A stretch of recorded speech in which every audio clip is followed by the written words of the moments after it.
It's Portugal. It's Uruguay.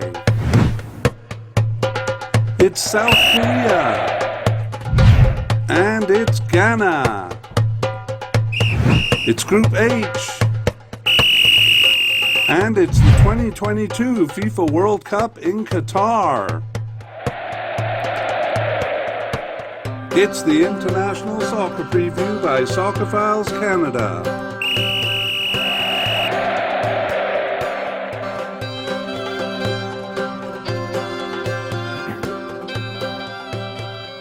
Hello and welcome to the International Soccer Preview by Soccerphiles Canada. I'm Kevin. And I'm Connor. We're doing a group-by-group preview in this series, and this media cast is looking at Group H of the World Cup, made up of Portugal, Uruguay, South Korea, and Ghana. And this series will be followed by our next one, which is a team-by-team look at the players of each team. And then shortly before the Cup, we'll be doing another podcast series, media cast series with final updates on both of these. Yeah, so this series features a deep dive into the World Cup finals history of the teams. For a deeper dive still, you can check out any of the 9 media cast series we have done so far, and we'll talk more about that at the end of this episode. Now let's look at the 3 sections we will cover in this media cast. So we begin with a look at who is in the group, which pot they came from, their colors and nickname, and some geographical information about each country, comparing how big each country is in relation to the others in the group. Part 2 is the longest section, a team-by-team overview, and that includes a quick review of their participation and major achievements, an overview of their World Cup and Regional Cup histories, a deep dive into their World Cup finals history, and we'll also give particular attention to their recent tournaments and games. And we end with a summary of each team and a sense of their current form as we lead into a comparison of the teams through their FIFA and ELO rankings, head-to-head meetings, and the odds on their success. That will launch us into a discussion of their prospects and our predictions. Right, and at the end, we'll provide our address and the link so that those who want to delve into more history on the teams can check previous media casts. There is, by the way, a YouTube version of this and a podcast version. They're the same broadcast, but the YouTube version has simple graphics to follow while one listens along. These can also be found, along with other things, in the show notes. All right, what shirt are you wearing, Connor? I've got a South Korea shirt on, so topical for this group. All right. Well, I'm sure I must have had a South Korea shirt because I lived there for a while, but I couldn't find one, and it's probably too small even if I could.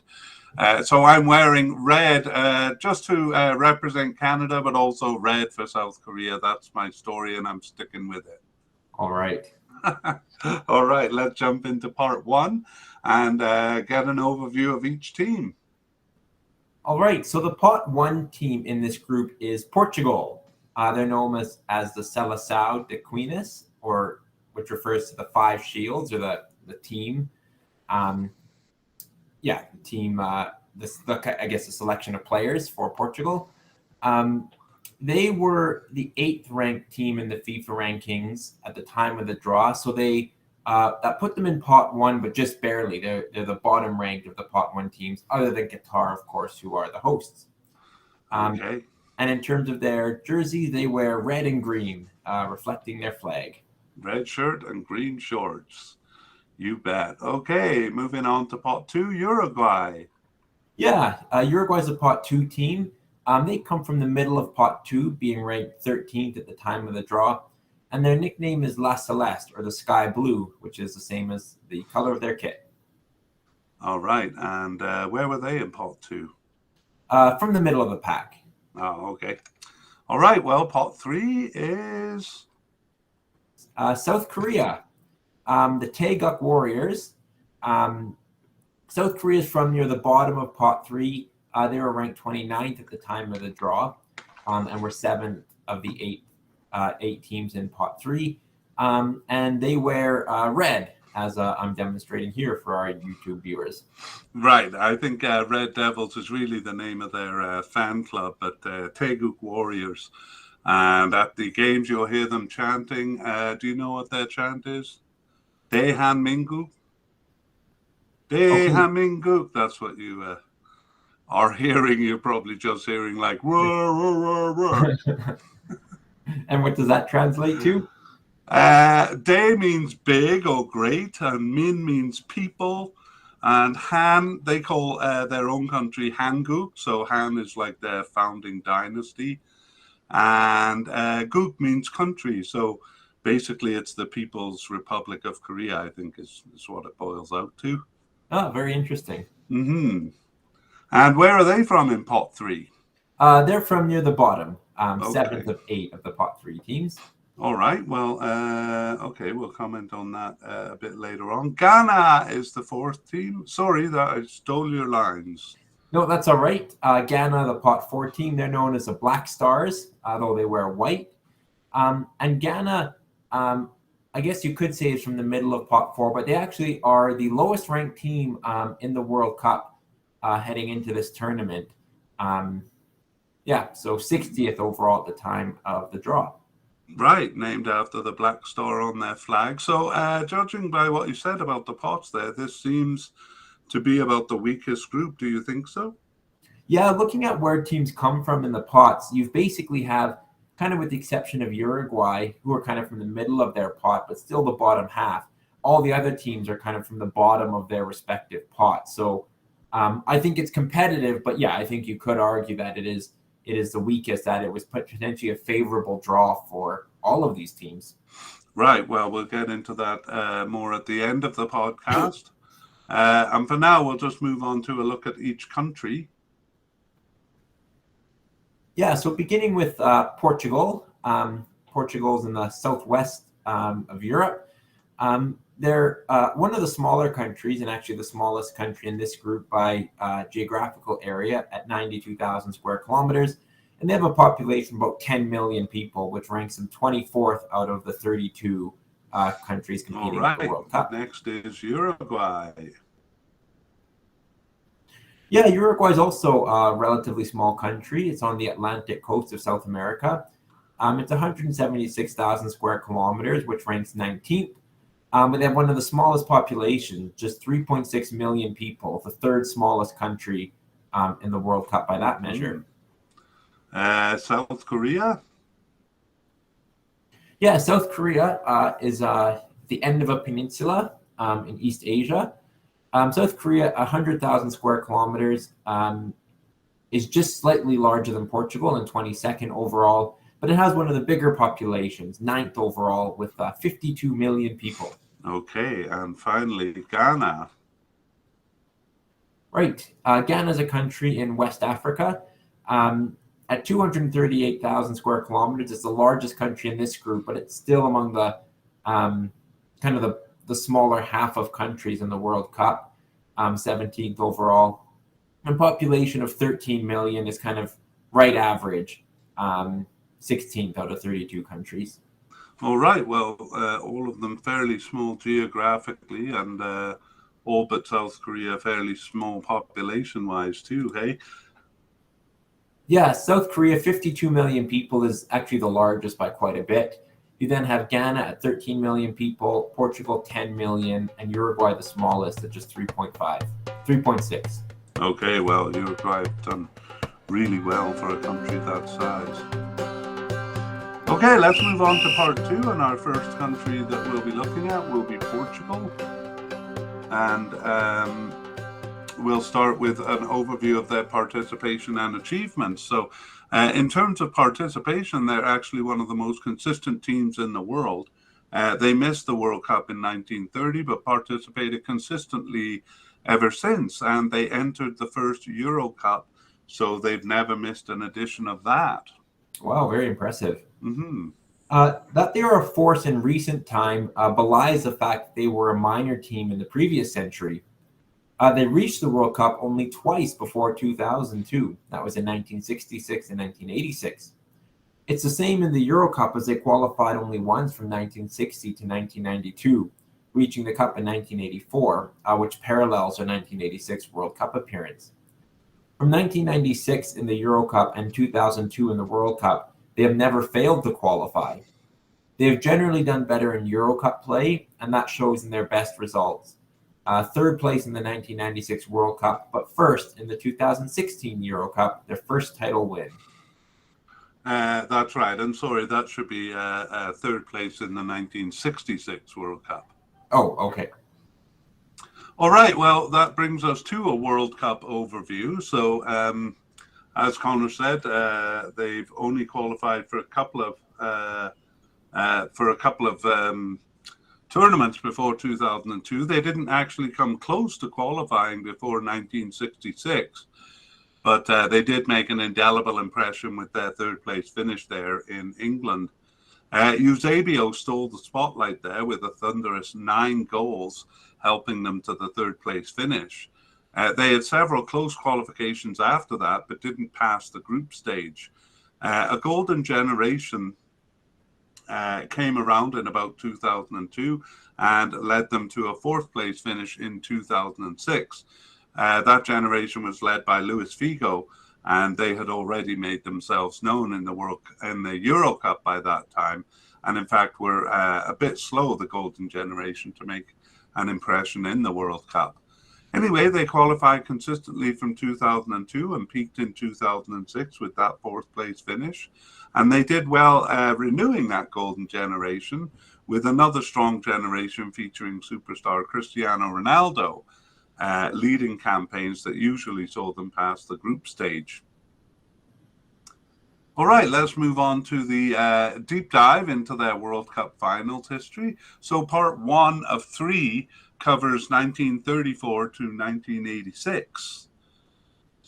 Despite entering their first cup in 1934, they didn't come close to qualifying for 32 years. 1966 England was their first cup, and they made the best of it. Eusebio was their star, but he didn't score in their opening 3-1 win over World Cup regulars Hungary, where Portugal got their first World Cup goal just 2 minutes in. His first goal, Eusebio's, was the second goal of Game 2, a 3-0 win over Bulgaria. Portugal had secured passage through the group stage, but they didn't stop. Heedless of their weaker reputation, they beat Brazil 3-1, Eusebio scoring twice there. Amazingly, this is the only post-war tournament where Brazil was knocked out at the group stage. In the quarterfinals, they were paired, Portugal that is, were paired with the darlings of the tournament, North Korea, who took them by surprise with a goal in the first minute and then 2 more by 24 minutes. So 3-0 down. Eusebio got 2 back before the break. In the second half, he scored 2 more before the hour mark. 4 goals in a row, with a teammate adding a late goal to beat the East Asians 5-3. In the semi-finals, they faced host England, but Bobby Charlton put them to the sword with goals at 30 and 80 minutes. Eusebio scoring there on a late penalty. And then he scored another penalty in the third place match with USSR, which Portugal won 2-1 thanks to a late winner. So Eusebio walked away with the golden boot, 9 goals, 4 of them on penalties, and the next highest scorer getting just 6 goals. But glory left as quickly as it had come, and Portugal didn't qualify again until 1986, although their campaigns were more competitive. 1986 Mexico saw them qualify in second place, together with group winner West Germany. The tournament started well, with revenge on England in the form of a 1-0 win. However, they fell to Poland by the same score. An impressive Morocco beat them 1-3 in their third game, and their good start crumbled to a last place finish, partly a result actually of conflict between management and players. All right, part 2 covers 2002 to 2006. Do you want to take us through that, Connor?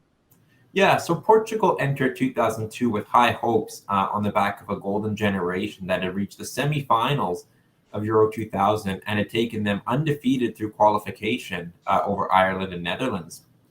Perhaps taking the USA too lightly, they suffered an early goal at 4 minutes and were down 0-3 by 26 minutes. They recovered 1 goal shortly after, but the odd similarity to the 1996 win over North Korea stopped there, and there was no comeback. Just one goal in the second half was as close as they came, and it was a 2-3 loss in their World Cup opener. They gathered themselves for a 4-0 win over Poland, striker Pauletta getting a hat trick. That brought them to Game 3 with host South Korea, with the group very tight. South Korea's Bak Ji-sung scored the only goal of the game at 70 minutes, knocking Portugal out. It was a very disappointing end for Portugal, but as in 1986, reports of poor management and player indiscipline off the field played a role. 2006 Germany would finally see the golden generation at their best. Their goal record in qualifying had been 35-4 and 5 against, and they scored in just 4 minutes in their first game over Angola. To the credit of the African debutants, it was the only goal of the game. Iran also proved solid, but Portugal broke through at 63 minutes, and a 21-year-old Cristiano Ronaldo put it away with a penalty at 80 minutes. It was a 2-1 win over Mexico as well, as Portugal won the group. The round of 16 game with Netherlands was a violent affair, dubbed the Battle of Nuremberg. Though Portugal seemed more to blame, it started with a savage foul on Cristiano Ronaldo that went unpunished. By the end of the game, 16 yellow cards and 4 reds had been handed out, and during the game, Netherlands had seemed to lose sight of the fact that they were a goal down. They pushed to find an equalizer for the last 20 minutes, but even their man advantage from 78 minutes onwards did not help. Portugal walked away with the win. The quarterfinal with England was no less dramatic. Portugal again relied on dramatics, disrupting England's flow until the game reached penalties, scoreless despite England's dominance. In a replay of the 2004 Euro Cup quarterfinal, Portugal won 3-1 on penalties, with goalkeeper Ricardo saving 3 of England's 4 shots. The game is famous for England's star forward Rooney's expulsion, believed by many to be called by Ronaldo as much as the referee. His roguish wink over to his own bench upon the dismissal of his club teammate sent English fans into paroxysms. Theatrics did not work on the French or the referee in the semi-final. Zinedine Zidane scored on a penalty at 33 minutes, and the French allowed Portugal very little in a more convincing win than the scoreline suggests. Portugal was also well managed by Germany in the third place game, which they lost 1-3 to the hosts. Wow, that was a pretty eventful tournament, 2006. Absolutely. Part 3 of 3 covers 2010 to 2014. So 2006 proved their peak with the golden generation aging, and there were fears of an end to the era. However, Cristiano Ronaldo forged on and was supported with a steady supply of new talent that saw them continue as a European force. In 2010 South Africa, a 7-0 win over North Korea in their second ever tournament was sandwiched by goalless draws with Ivory Coast and Brazil for a second place finish in the group. A 0-1 loss to eventual champions Spain saw them out at the round of 16. 2014, Brazil was weaker still. Things went from bad to worse in their opener against Germany. Giving away a penalty was followed by an injury to a forward, then a second goal, then a direct red card to key defender Pepe. In the end, the result was a humiliating 0-4 loss. They were down 1-2 to the USA in Game 2 when up stepped Cristiano Ronaldo, who put in a gorgeous cross, which was headed in at 90+5 for a 2-2 draw. Ronaldo got the winner in their 2-1 win over Ghana in Game 3, but it was not enough to pass. The heavy loss to the Germans ruined their goal difference, and it was on that basis that USA, despite being tied on points, advanced in second. All right, well, let's see if they bounce back from that group stage exit in 2014 with the 2018 Cup. Yeah, so I'll take us through that, beginning with qualifying. Portugal showed very good consistency in a very weak qualifying group. It included Hungary, Latvia, Faroe Islands, and Andorra. They exchanged home wins with Switzerland, who they finished ahead of on goal difference. And the run actually featured 6 wins in a row by goal margins of 3 or more. At the World Cup, they tied Spain in a thrilling opener, and also tied Iran. But their second game win over Morocco saw them through in second place in the group stage, despite having been the top seed. That 3-3 draw with Spain saw superstar Ronaldo complete a hat trick with a tremendous free kick at 88 minutes. And he was playing in Spain with Real Madrid at the time. Although they went undefeated in the group stage, it was a little bit unconvincing with the narrow win over Morocco and the draw with Iran. And it proved so in the round of 16 where they were knocked out by Uruguay, a disappointing result for the defending European champions. All right. Well, let us move on to the qualifying for this cup, World Cup 2022 qualifying. Yeah, so after a solid opening to their qualification campaign, they faltered at the end, tying in Ireland, who they'd only beaten at home with an amazing comeback. That was in their second last game. And then they lost to Serbia at home in the final game, and bested by them, finished second in the qualifying group. Serbia scored in stoppage time at the end of that game, which flipped the top of the table and saw Serbia advance automatically. And it saw Portugal go to a playoff series. There they beat Turkey in a match much closer than the 3-1 scoreline suggests. And then they beat North Macedonia, who had knocked out Italy to reach the World Cup. All right, well, here they are. And now we will take a look at the Euro Cup history. Just as an overview in this case. So Euro Cup runs on a parallel track, although there was no 1960s qualification to match their 1966 World Cup success. They came close several times, but succeeded in qualifying only in 1984. As in 1966, they made the best of it with a semi-final finish, but didn't qualify for the following two tournaments. Their golden generation kicked off quite a bit earlier as far as Euro Cup goes. They not only qualified for every cup since 1996, but passed the group stage every time, a consistency that eluded them in World Cup play. A peak in 2000 and 2004, with the semi-final and second place finish respectively, justified their golden generation. An even higher peak in 2012 and 2016, with another semi-final, and then another title win, justified the following generation too. Yeah, I just want to make note of that second place finish in 2004. That was as hosts when they lost to Greece. Surprisingly in the final. What a tournament that was. Yeah, I'm sure they were already half celebrating as they went into that final, but yeah, Greece snatched their glory from them. All right, well, Connor's going to take us through the most recent Euro Cup in 2020. Yeah, so in terms of qualifying, they started with two home draws, one against Ukraine, who eventually bested them, and the other against Serbia, who finished third. They otherwise beat Luxembourg and Lithuania to finish second in the qualifying group, but that was still good enough for automatic advancement to the finals. At the tournament, they were drawn in a tough group, but won their opening game against Hungary. They then lost to Germany and tied France to finish third in the group stage and first among third-place finishers for an advancing spot. That game with France was a rematch of the previous final. Third place in the group, however, paired them with a tough opponent in Belgium in the round of 16, and a loss there sent them out of the tournament. Right. They also finished third place in 2016, if you remember, Connor, when they tied all three games. And that was in a much weaker group. Hungary might have been there as well, actually. Yeah, Hungary was there, Austria, and I'm not sure, Iceland, maybe? Albania, somebody like that. Yeah. Okay, well, that is it. We'll take a look now at their recent and upcoming games.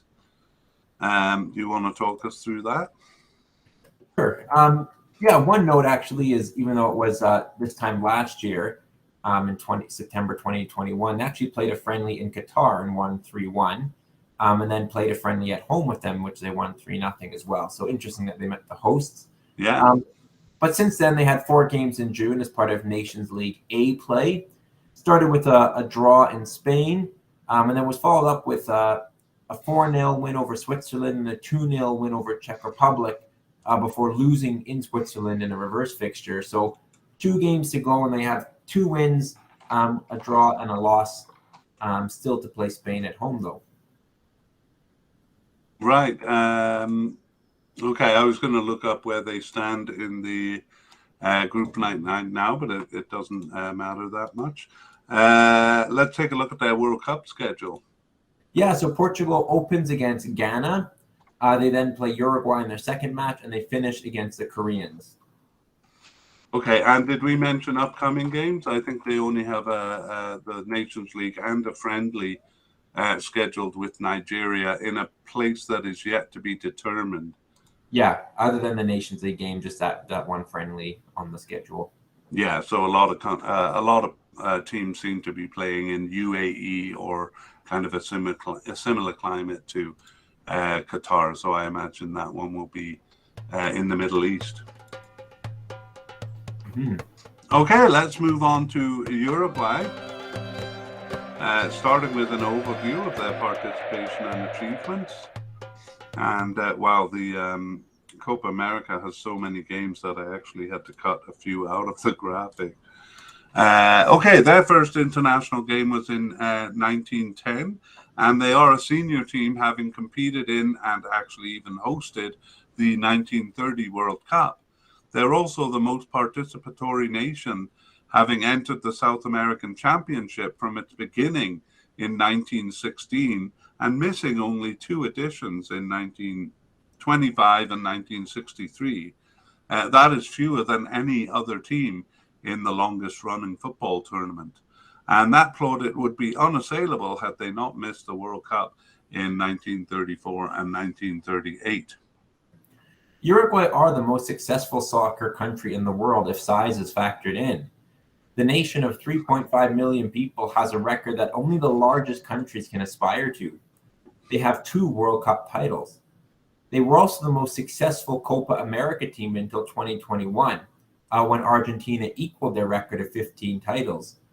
Brazil, by comparison, have 9. Wow. That is impressive.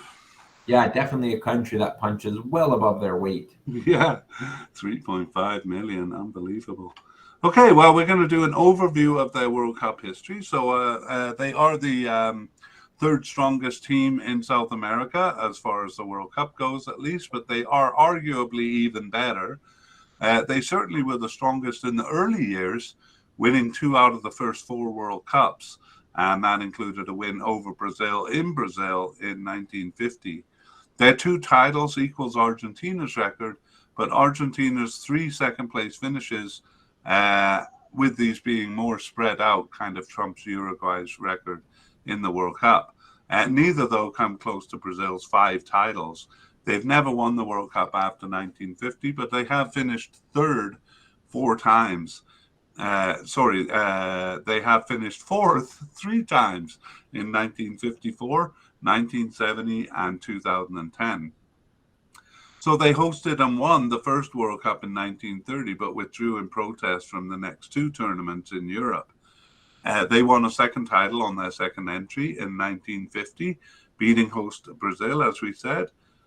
Success came in waves after that. They reached the Cup twice in a row from 1966 to 1970, and again in 1986 and 1990. And their best result there was a 4th place finish in 1966. And as mentioned, they finished 4th in 2010, which has also begun another wave of success lasting to the present. In between those successes, though, were lulls, and those lulls grew each time. So the most recent one from 1994 to 2006 saw them fail to reach the Cup 3 times and get knocked out at the group stage in the other in 2002. All right, now for the deep dive into their World Cup finals history. And we've divided this into 4 parts. So Connor is going to cover part 1, 1930 to 1950. Great. So Uruguay negotiated with FIFA to have the first cup in South America. which was likely a concession by the Eurocentric FIFA to get the South Americans on board.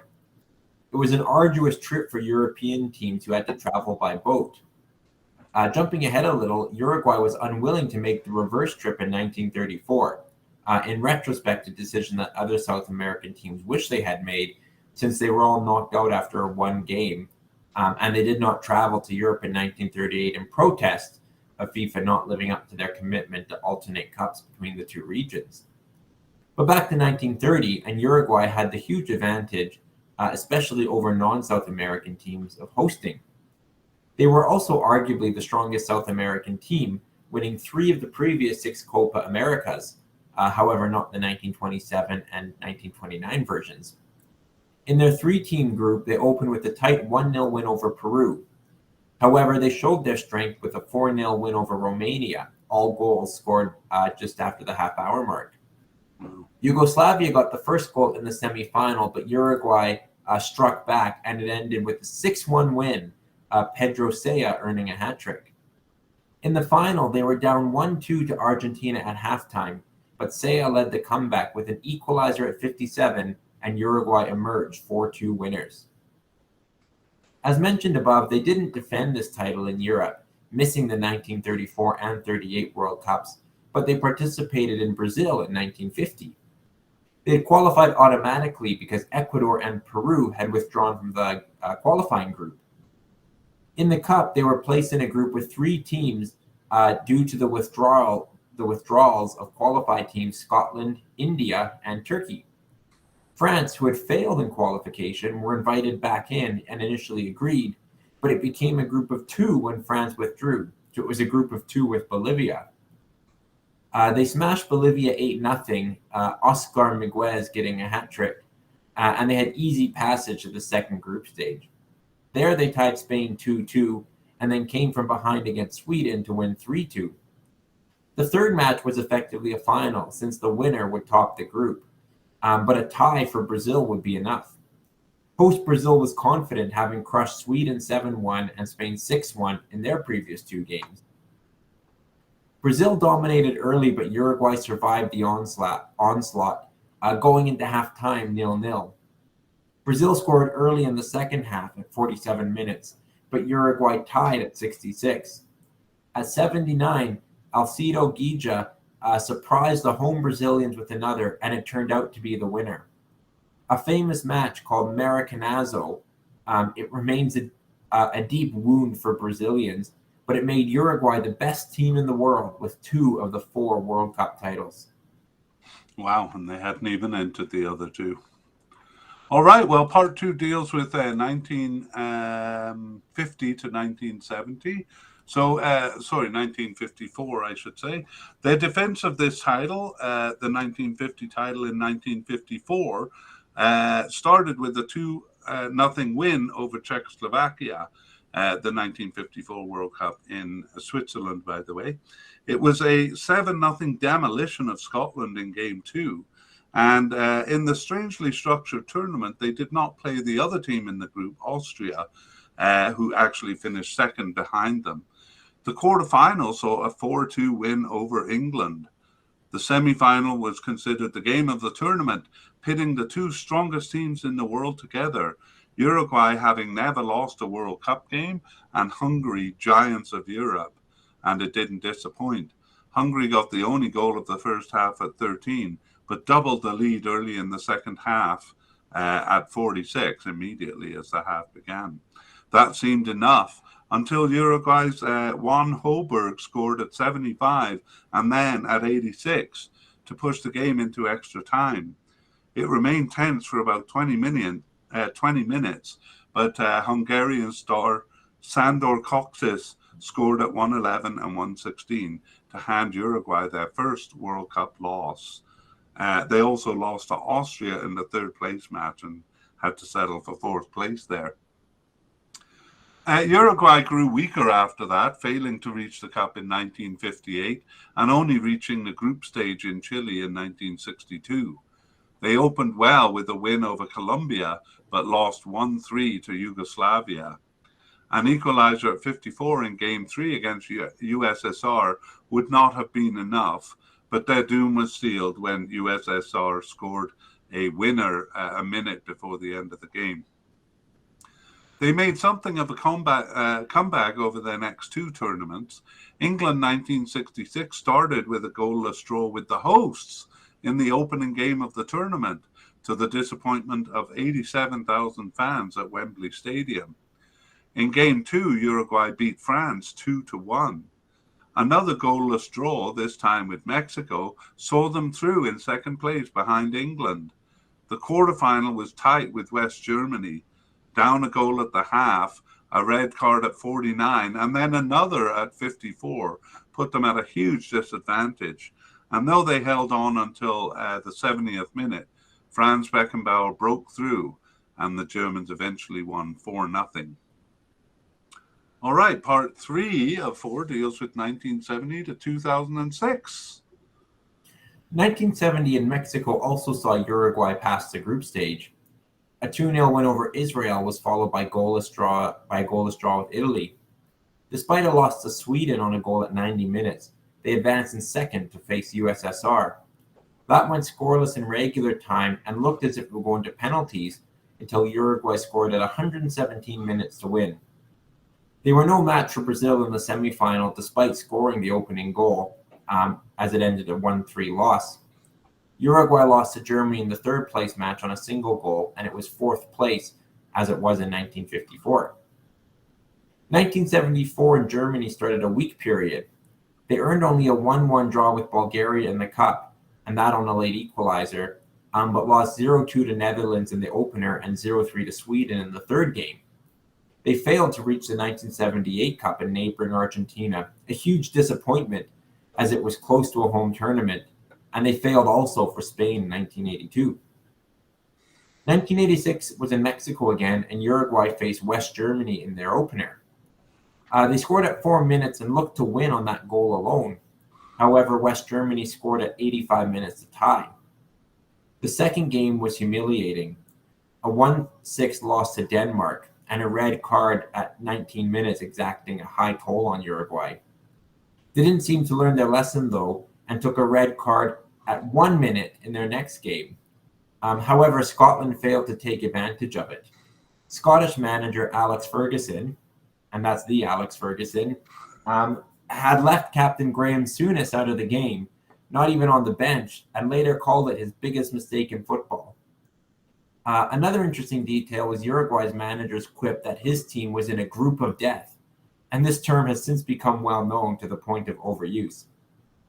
Although Uruguay passed the group stage in third place, they lost to the eventual champions, Argentina, in the round of 16. 1990 in Italy opened with a goalless draw with Spain. They then lost 1-3 to Belgium. It looked as if the tournament would end in disgrace as they went scoreless through their third game against South Korea. However, a late winner not only won them the game, but earned them third spot in the group. They came fourth of 6 among third-place finishers, so that was the last advancing spot. But it meant a very tough pairing in the round of 16 with host Italy, and they lost 0-2. Uruguay failed to qualify for the next 2 cups and entered their worst period in World Cup history. They did qualify in 2002, through a playoff with Australia, but failed to pass the group stage. There were good moments after an opening 1-2 loss to Denmark.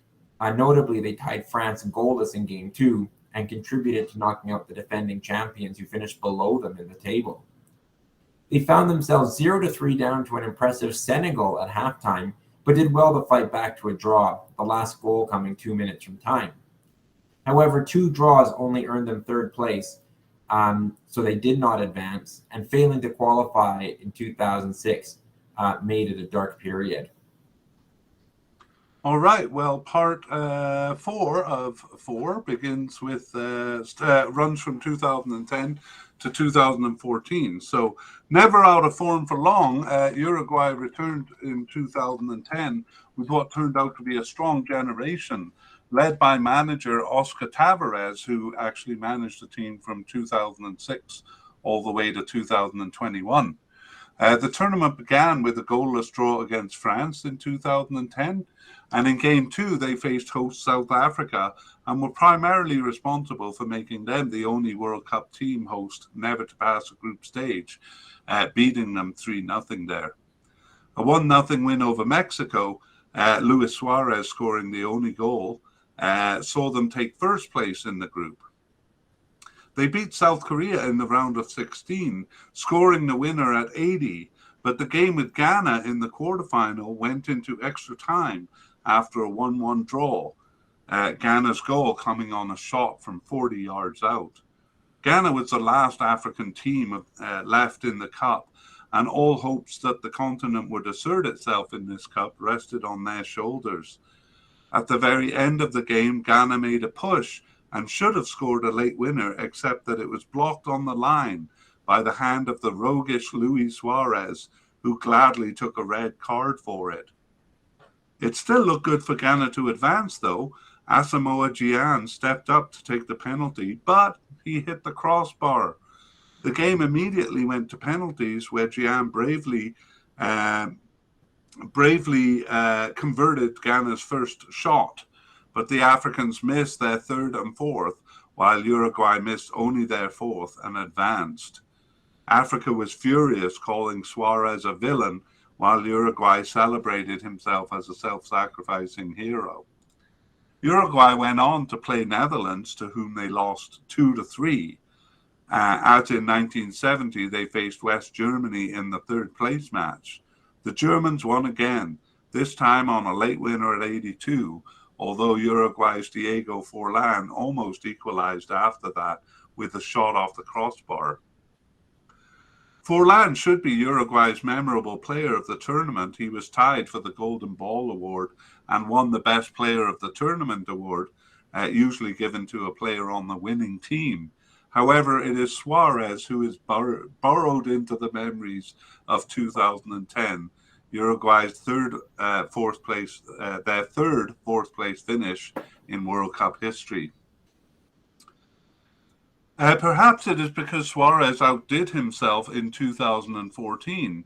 Ironic, because the term came out of Uruguay. They were indeed in a group of death in 2014, together with Italy, England, and Costa Rica. A true group of death really is when one or more of the big teams are going to be knocked out at the group stage, so it's kind of misused recently. Costa Rica was the fourth team and were viewed as something of a sacrificial lamb there. However, Uruguay opened the tournament with a loss to them. Having missed Game 1 due to a knee operation that many thought would put him out of the cup, Luis Suarez single-handedly dismantled England in Game 2, scoring both goals, the winner at 85 in an infuriatingly brash goal, putting himself well offside and counting on the luck of a long ball brushing off an English head to play him onside. Suarez featured in the subsequent win over Italy, not the one scoring the only goal of the game, which came at 81, but for sinking his teeth into the back of an Italian defender 2 minutes before the goal, and perhaps more so for getting away with it. It was Italy who received the only red card of the game, and Suarez didn't even see a yellow for his action. While maintaining it was a collision, he had twice before been charged with biting. Regardless, the group of death lived up to its name, eliminating both England and Italy, and Costa Rica unimaginably winning it. Uruguay had scaled their mountain and finished second in the group stage. Suarez actually did come in for punishment after the game. He was handed a 9-game ban and was not available for the round of 16 match with Colombia. Though they lost 2-0, Cup star James Rodriguez scoring both goals. The final stage only a fizzle to the fireworks of an amazing group stage. And now let's turn our attention to 2018 in Russia. Great. Yeah, what a memorable tournament for Uruguay there. It really was. For the 2018 World Cup, Uruguay finished second behind a very strong Brazil team in the qualifying table. They were actually in the top 3 throughout the campaign. The road record was unimpressive, and they actually went through kind of a poor spell. Their strong home record, where they won 7 of their 9 games, really saw them through. In the tournament, Uruguay won all games and allowed no goals in a relatively easy group stage that included hosts Russia, Saudi Arabia, and also Egypt.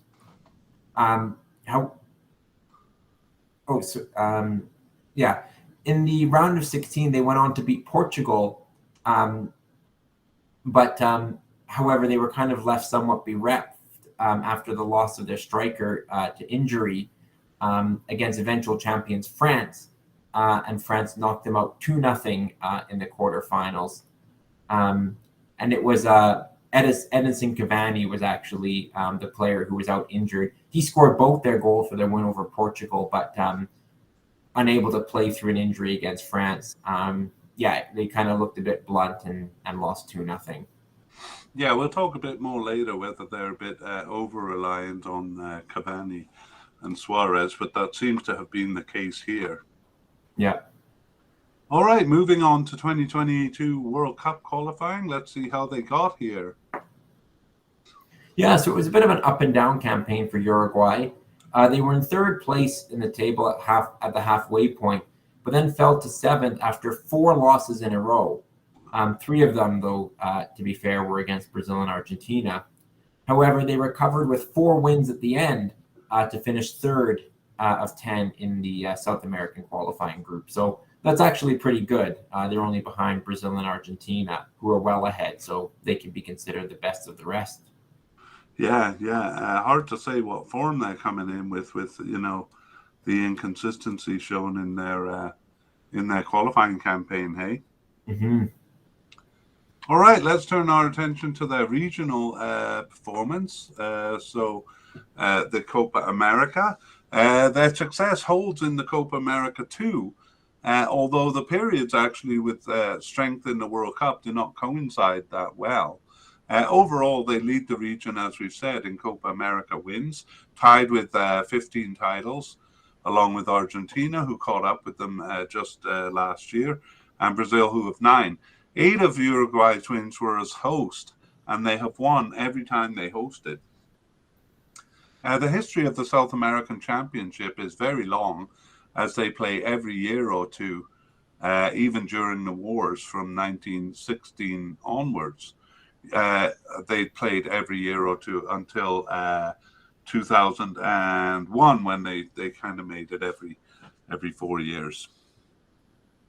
Uruguay won 6 of the first 10 South American championships from 1916 to 26, and almost always came in the top 2 until 1942. After that, they slipped to 3rd or 4th, with a low of 6th place in 1949. 1959 had 2 tournaments, and they finished 6th in the first and won the second. From then until the mid-80s, the Cup was every 4 years, and they won 3 of the 6 Cups, including back-to-back wins in 1983 and 1987. From 1987, the Cup went back to every 2 years. They won in 1995, beating Brazil on penalties in the final, but had a fairly flat period after that.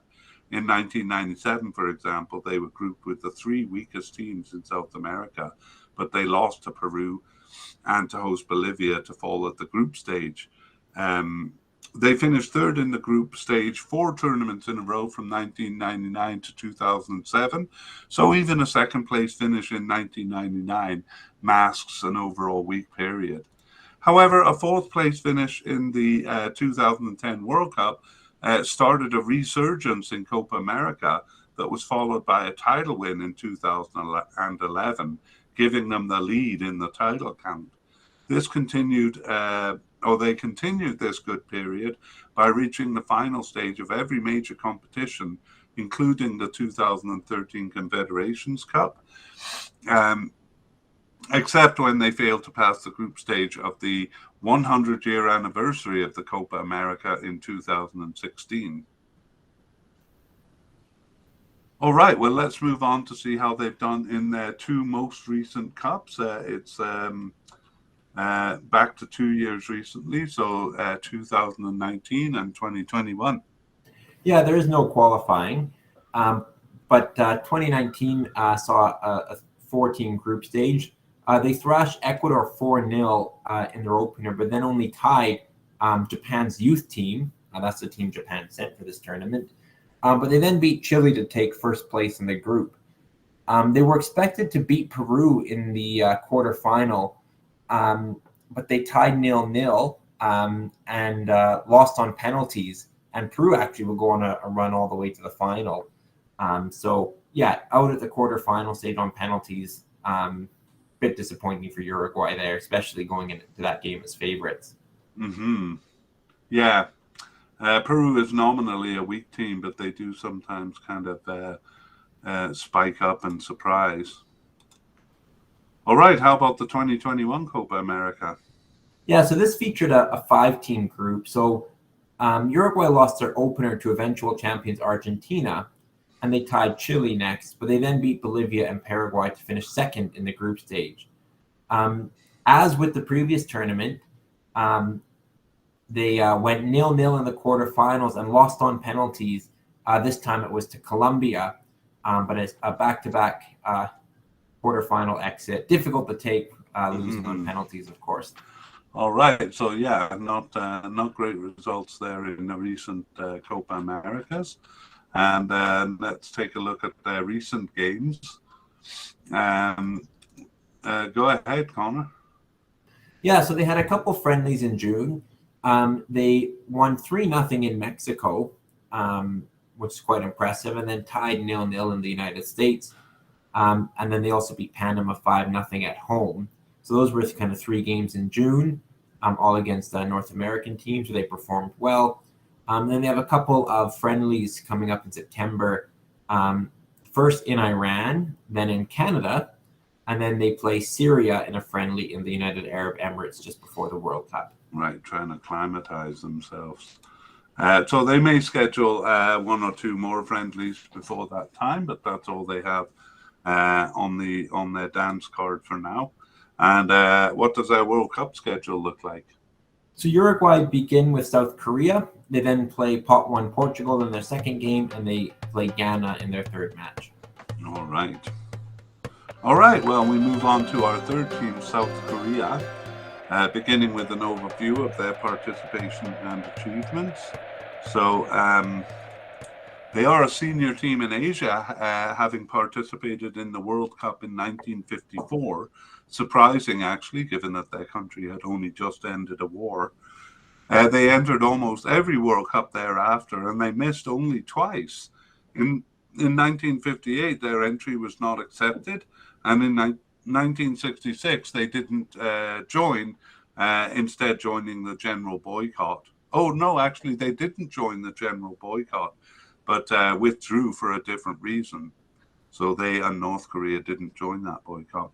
As far as the Asian Cup goes, they've participated in every edition from its start in 1956. In terms of achievement, Korea's impressive record of reaching the World Cup in 1954, that every time since 1986, is arguably as important as their having finished fourth in the 2002 World Cup, which they co-hosted. In the Asian Cup, they won the first two editions, but the title has eluded them since. Yes, it has. All right, well, let's take a closer look at the World Cup history, just beginning with an overview before we take the deep dive.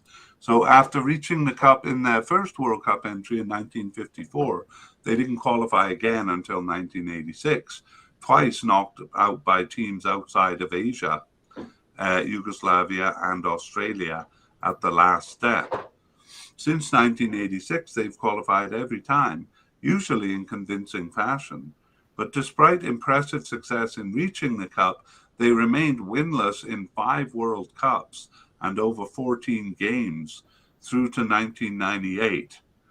But usually they picked up a draw. Their unimaginable success when they hosted, finishing 4th in 2002, strengthened the team in general, and they have earned points in every cup since. They only ever passed the group stage again in 2010, though. All right, and we'll take a closer look at that as we take a deep dive into the final. So we've divided this into 4 parts, and part 1 of 4 deals with 1954 to 1986. So Korea's 1954 World Cup consisted of being thrashed twice. They were unfortunate to be paired actually with the strongest team in the world, Hungary, and their 0-9 loss is still the greatest margin of defeat in World Cup history. It was not much better in the second game, a 0-7 loss to Turkey. Perhaps blessedly, they did not have to play eventual winners West Germany, who were also in the group. The strange structure to 1954 saw just 2 games at the group stage. It was a humiliating cup for South Korea, though this early participation did establish them as a veteran World Cup team. Qualification in the region is quite interesting, but it's not in the purview of this series. World Cup finals are the focus, and they did reach them again, or they didn't not reach them again until 1986 in Mexico. There they opened against eventual finalist Argentina, and did well actually to score a consolation goal in a 1-3 loss. A 1-1 draw with Bulgaria followed for their first World Cup point, thanks to an equalizer at 70 minutes. They brought it to a 1-1 draw just after the hour mark against Italy in their next match, but South Korea ultimately lost 2-3. Though out of their depth once there, South Korea would qualify for every World Cup from 1986 onwards. All right, and part 2 of 4 deals with 1990 to 1998. So 1990 Italy saw them lose all 3 games. A 0-2 loss to Belgium was followed by a 1-3 loss to Spain, whose right midfielder Michel scored all 3 goals. Once again, Game 3 was more competitive. Despite a red card at 70, South Korea kept Uruguay scoreless until the South Americans snatched a victory on a goal in injury time. USA 1994 opened with a 2-2 draw with Spain. Despite a red card at 26, Spain scored a quick brace at 51 and 55. But Hong Myung-bo got one back at 85 minutes, and South Korea earned the draw on a goal at 90. They tied Bolivia, who was in their only World Cup appearance there. That was in Game 2, going scoreless with Bolivia. South Korea threatened another impressive comeback against Germany in Game 3. Down 0-3 at halftime, they scored at 52 and 63 to come within a goal, but they couldn't improve on that and lost 2-3. In 1998 France, South Korea was up on Mexico at halftime, despite taking a red card at 30, just 3 minutes after the goal.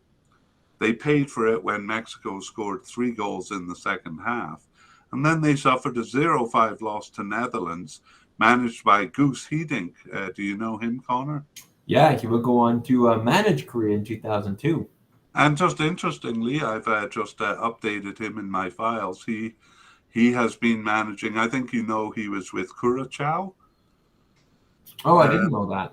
Oh, yeah, he was for the last Gold Cup, but I think he got sick and wasn't actually involved, or actually Curacao didn't end up taking part in it. Right. They were ravaged with COVID. Yeah.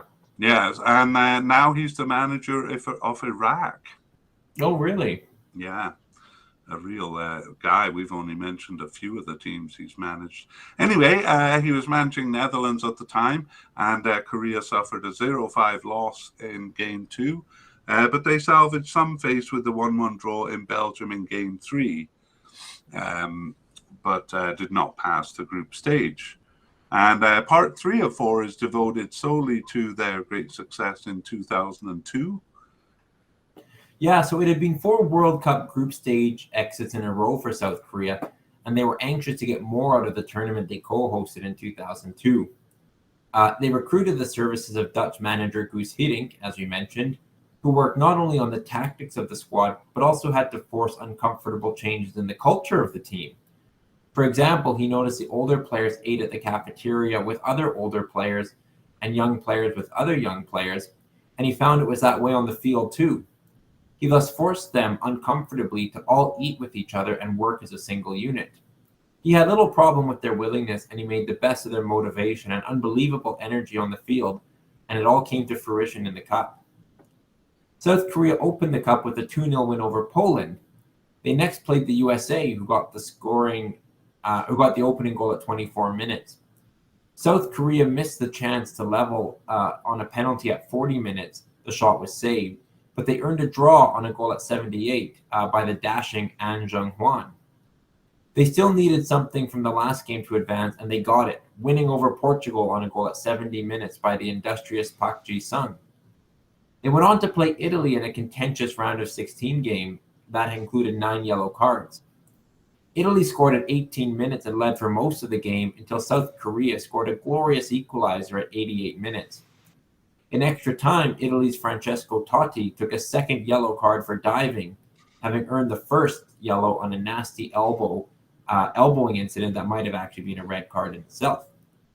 South Korea then scored a golden goal at 117 minutes, An Jung-hwan the hero again, to end the game. Italy railed against the unfairness of it all, and Italian club Perugia canceled a loan deal An had been on for 2 years the following day. South Korea went on to play Spain, which went scoreless and to penalties. Spain missed their 4th penalty, but South Korea scored all of theirs, Hong Young-bo, now captain, taking the winning shot. After 2 games that went to extra time, the hosts were noticeably tired in the semi-final game with Germany. The Europeans were not at their best either, but scored the only goal of the game, subjecting South Korea to the 3rd place match. An exciting and good-natured affair that Turkey won. Turkey also surprised to be there. Mm-hmm. 4th place was more than South Korea dreamed of and gave them confidence going forward. What a memorable cup. It was for me. We thought I actually moved to Korea partly because we thought the World Cup would be in Korea. We thought Korea's longer history would earn them the World Cup rather than Japan, who were also bidding for it.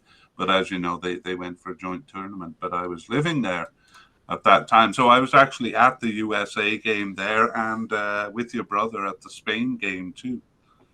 That would have been unbelievable to be at the game that saw the host Korea get to the semifinals. Yeah, that penalty shootout especially. The crowd was so loud. Yeah, the whole country really got behind them. Yeah, very exciting time to be there. Okay, well, part 4 of 4 deals with since then, from 2006 to 2014. So that performance did not reflect so well in 2006, where they fell at the group stage. It was not as bad as pre-2002 World Cups, though. They beat Togo 2-0 and followed that with a draw against France, who eventually reached the final. A loss to Switzerland in Game 3 left them in 3rd place and out of the cup. So they were kind of a stronger team in general, although they didn't pass the group stage there. But that same record, a 1-1-1 record, saw them through the group stage in 2010. Again, they opened with a 2-0 win, this time over Greece. They lost 1-4 to Argentina in the second game, but a 2-2 draw with Nigeria saw them through. The quarterfinals saw them lose 1-2 on a goal at 80, both of Uruguay's goals scored by Luis Suarez. Passing the group stage built their credibility, as their 2002 success had been put down to home advantage alone. However, 2014 felt like a return to their pre-2002 tournaments. They opened with a draw against Russia, but lost to Argentina and Belgium for a last place finish. So let's see if they bounce back a little bit in 2018. All right, we'll begin with qualifying. So Korea received a bye in the preliminary round and then won all their games in an easy round 2, where Kuwait were disqualified and Lebanon was the next toughest opponent. In round 3, a 16 group stage, they were unconvincing, actually going winless on the road. They were bested by group winners Iran, lost away to China and Qatar, Qatar who finished last, and tied away games with Syria and Uzbekistan. However, they suffered only a draw with Iran at home, winning all the others, and it proved enough to secure second spot and automatic qualification. In the tournament, a defense depleted by injury and an opening loss to Sweden boded for a grim tournament with stronger opponents yet to come. A loss to Mexico was followed by a glorious win over Germany, though, not only holding Germany scoreless, but beating the defending champions thanks to 2 injury time goals.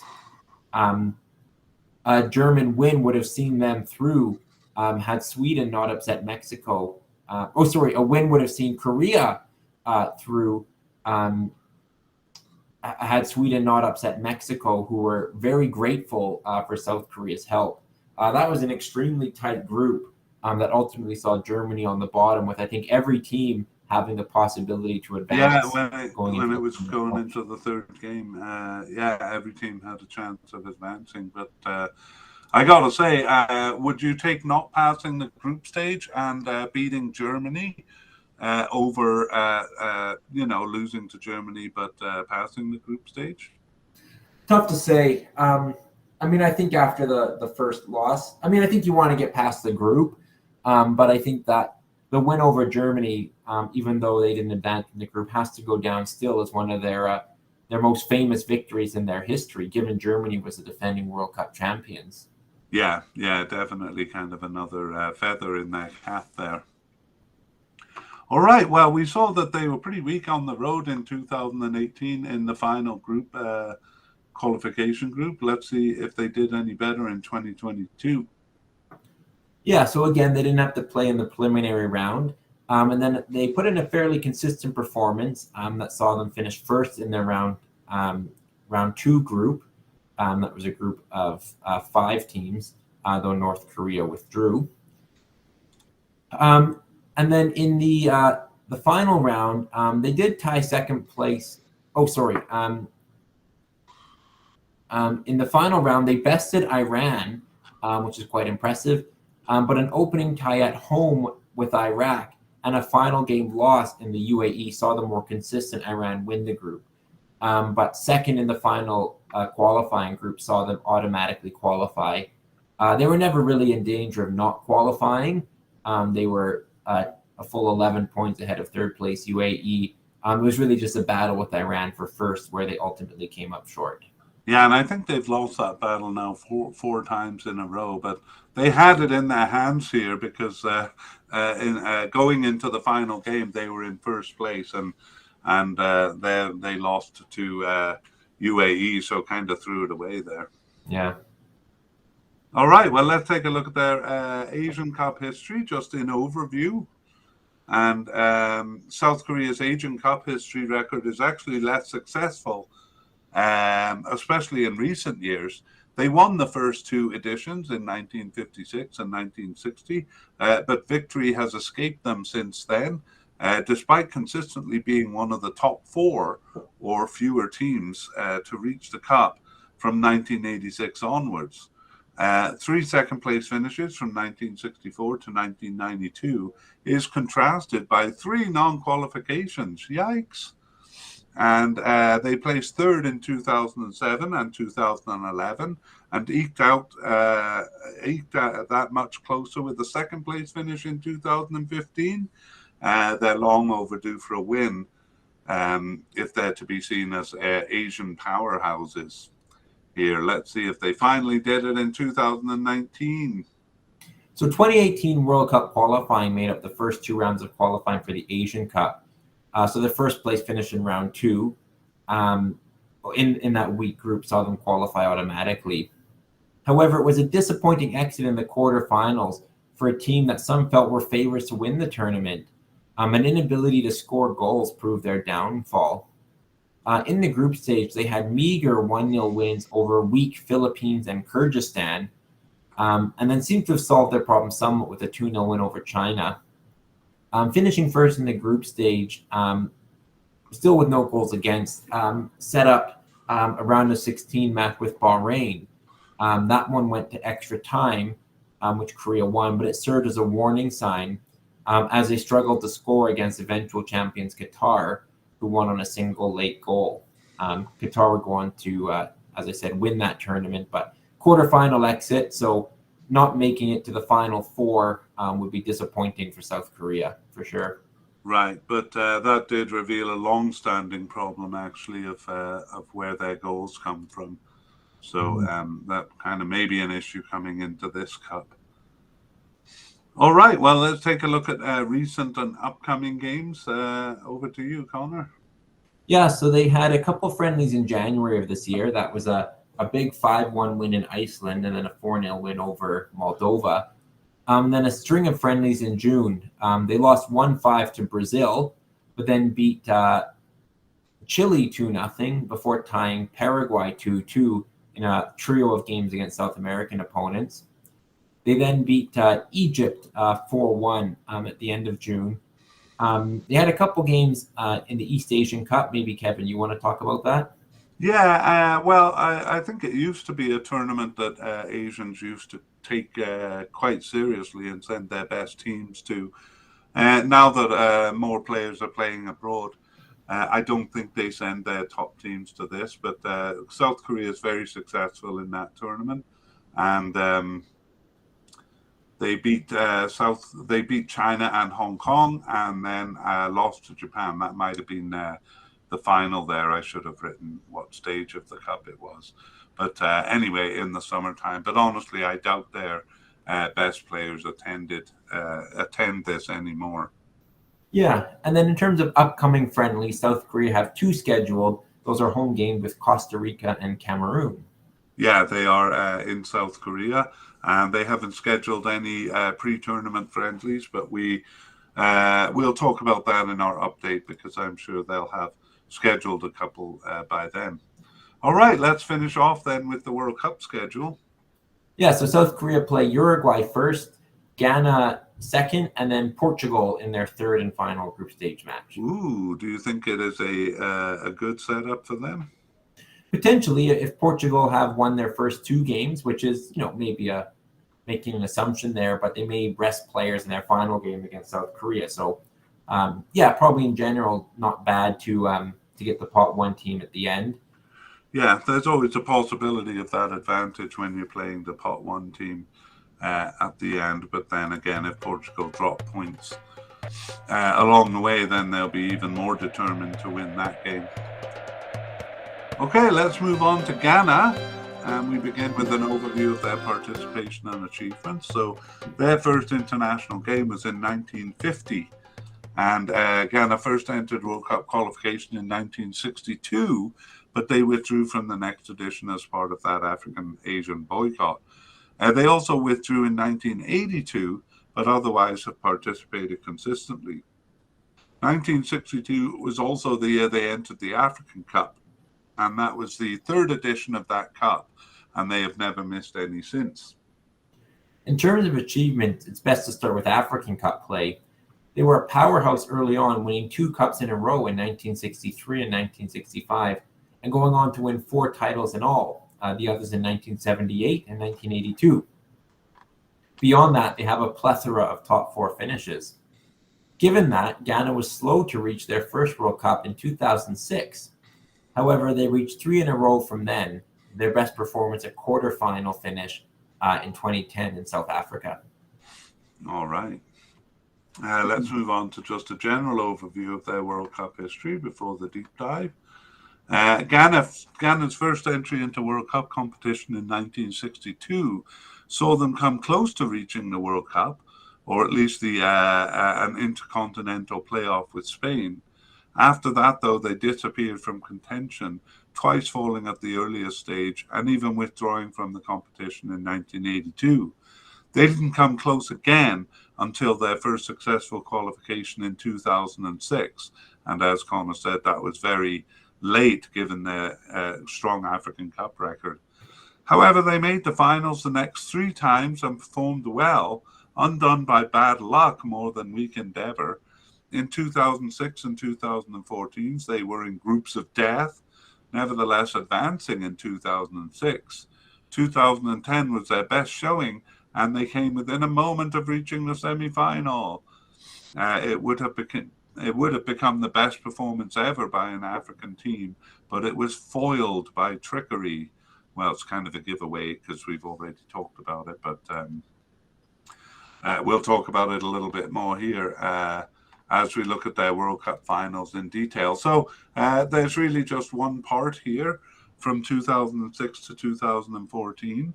So as we've said a couple of times, they were long overdue for their first cup in 2006. An impressive qualifying campaign gave them promise going into the cup, but they found themselves in a group of death. They faced Italy, who eventually won the title, Czech Republic, who some had thought had a good enough crop that year to actually win the World Cup, and USA, who were coming off a strong quarterfinal finish in 2002.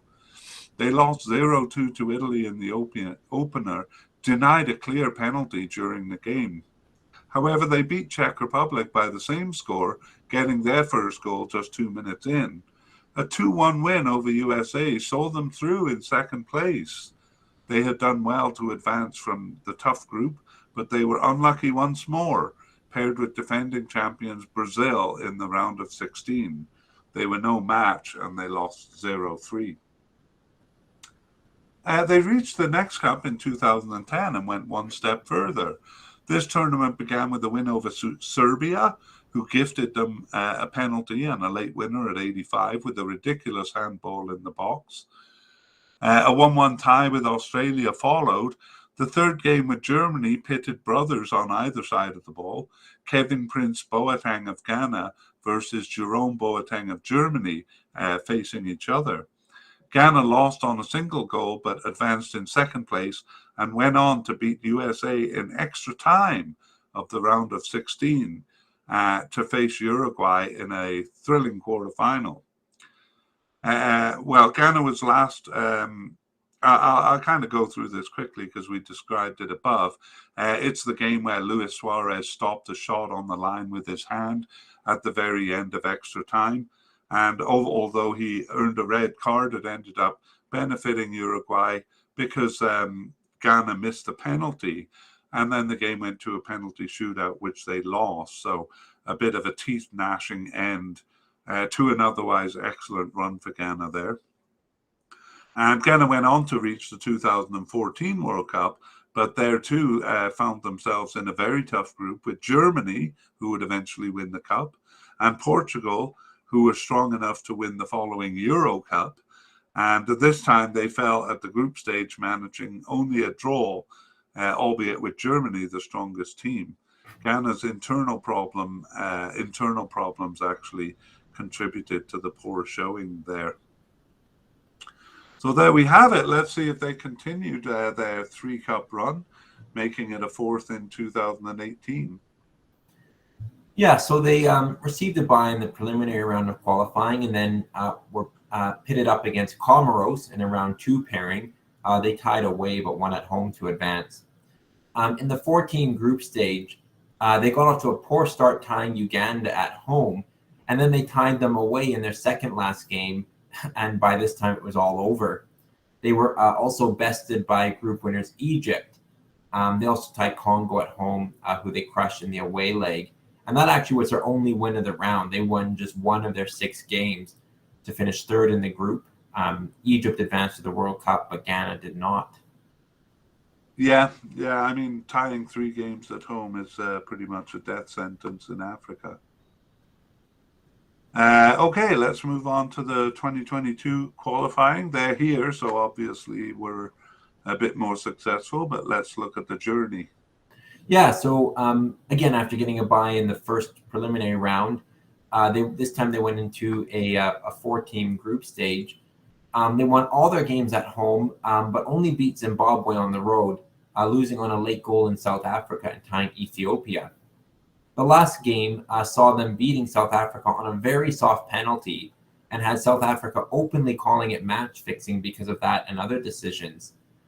South Africa actually fought hard to have the game replayed, but they were denied.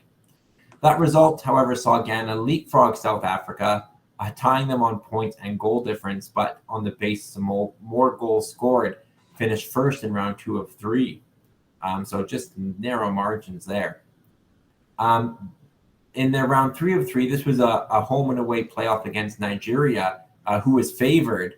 But Ghana tied both legs and actually went through on the away goals rule. It was 0-0 in Ghana and 1-1 in Nigeria. And that is what saw Ghana get to this World Cup. Yeah, a really ugly surprise for Nigeria there, who were actually a team that looked quite good. And, Ghana was on a fairly poor run of form. So a real surprise there in the final. In the playoff, I should say. Yeah. Okay, well, that brings us to a look at the African Cup history in an overview. So their poor world record until 2006 is mystifying in the light of their African Cup record. They failed to qualify in their first entry in 1962, but won the following 2 cups and came second in the 2 cups after that. In doing so, they blazed the trail for Western African teams. But their record would blow hot and cold over their history. They won 2 more tournaments in 1978 and 1982, but otherwise got knocked out from the group stage or didn't reach the tournament 6 times between 1972 and 1992. From 1992, where they took second place, they had become consistent not only in reaching the cup but in passing the group stage. They failed to qualify only once in 2004 and fell at the group stage only twice in 1998 and 2006, the latter being the year of their first World Cup qualification. From 2008, they did particularly well, finishing in the top 4 6 times in a row. However, another title has eluded them. Let's see if they manage to get one in the recent Cups, 2019 and 2021. Yeah, so they did qualify for the 2019 Cup. They lost in Kenya early in the campaign, but proved more consistent against Ethiopia, beating them twice, and then they took first place in the group stage by beating Kenya in the last game. Actually, Sierra Leone was there, but were disqualified. At the tournament, Ghana tied Benin in their opener, then Cameroon, before beating Guinea-Bissau to take first in the group stage. However, they lost in the round of 16, benefiting actually from a late own goal by Tunisia, which helped bring the game to penalties. But there they lost 5-4 to Tunisia. So early exit for them. Out on penalties. All right, let's see if they did any better in the 2021 African Cup. Ghana won all home qualifying games. On the road, they only beat Sao Tome and Principe. They lost to second place Sudan and tied third place South Africa, but nevertheless finished first in the qualifying group. In the tournament, it was an eventful tournament for Ghana. They lost to Morocco in their opener, and then tied Gabon, who scored on a late equalizer, which led actually to a bit of a brawl. An early yellow card in their third game, actually, I think it was a red card. Yeah. An early red card in their third game against Minos Comoros led to a loss, and they disgracefully finished last place in the group stage. Ghana getting just 1 draw, losing their other 2, not advancing. The other 3 teams in the group did advance, so Ghana was the only team from that group not to. Yeah, it was a red card to Andre Ayew, a pretty harsh one. He kind of slid in on what I thought was a 50-50 ball with the goalkeeper, and that was resulted in a red card, which actually left him off the team for the playoff games with Nigeria, at least for the first one. Yeah, that loss to Comoros was really shocking. It was Comoros' first ever tournament and their first ever win at an African Cup. It was a late winner against Ghana too, and it just kind of deflated Ghana. They were expected to do much better. Oh yeah, going out at the group stage is it's a real disaster for them. Well, actually, we have started qualification for the 2023 Africa Cup, and we also have done a preview of all the teams. I was happy we did that in the sense that we got to look at some of the smaller African teams in that series of podcasts. But do you know this, Connor, that the tournament has been postponed now till 2024? Oh, I did not know that. Is that recent? Yeah, they came to the conclusion that it's too hot to play in Africa in the summertime. That's why the African Cup has always been in January. So scheduling it in the summertime in the Ivory Coast was, was a bit of a mistake. Yeah. Yeah, I know they did that to kind of appease some of the European clubs who complained about players going missing in January, but you're Yeah, right. Playing in the summer is not much of an option. yeah. I mean, unless they do it in South Africa or a cooler part, but definitely in Western Africa. Um, uh, Not a viable option. So that actually does lead us into the next part, because they were scheduled to play a couple of qualification games in September, but they've put those off now until after the World Cup. But just to I forgot to put the qualifying in here, but Ghana has won one and drawn one, and currently atop the group in there in the 2023 African Cup qualification. I think actually those two games are here. Yes, yeah, it was a draw with Central African Republic on the road, and then a home win over Madagascar. Yeah, how about their other games? How have they been doing? Yeah, they played in a friendly kind of tournament called the Kirin Cup in Japan. That was in June. They lost 4-1 or 1-4, sorry, to Japan in their opener, and then beat Chile in penalties after a 0-0 draw. Ghana actually got 2 red cards in that game, 67 and 78th minute, but still went to penalties and still won. So good for them. Yeah, and I got a question for you. If you get a red card in a friendly, does that influence your next game? And do you know? That's a good question. I believe it does. I think. But yeah, interesting, I guess, with some of those friendlies, particularly the ones right before the World Cup. Yeah, you wouldn't want to get a red card in one of those games if No. that's the case. Yeah.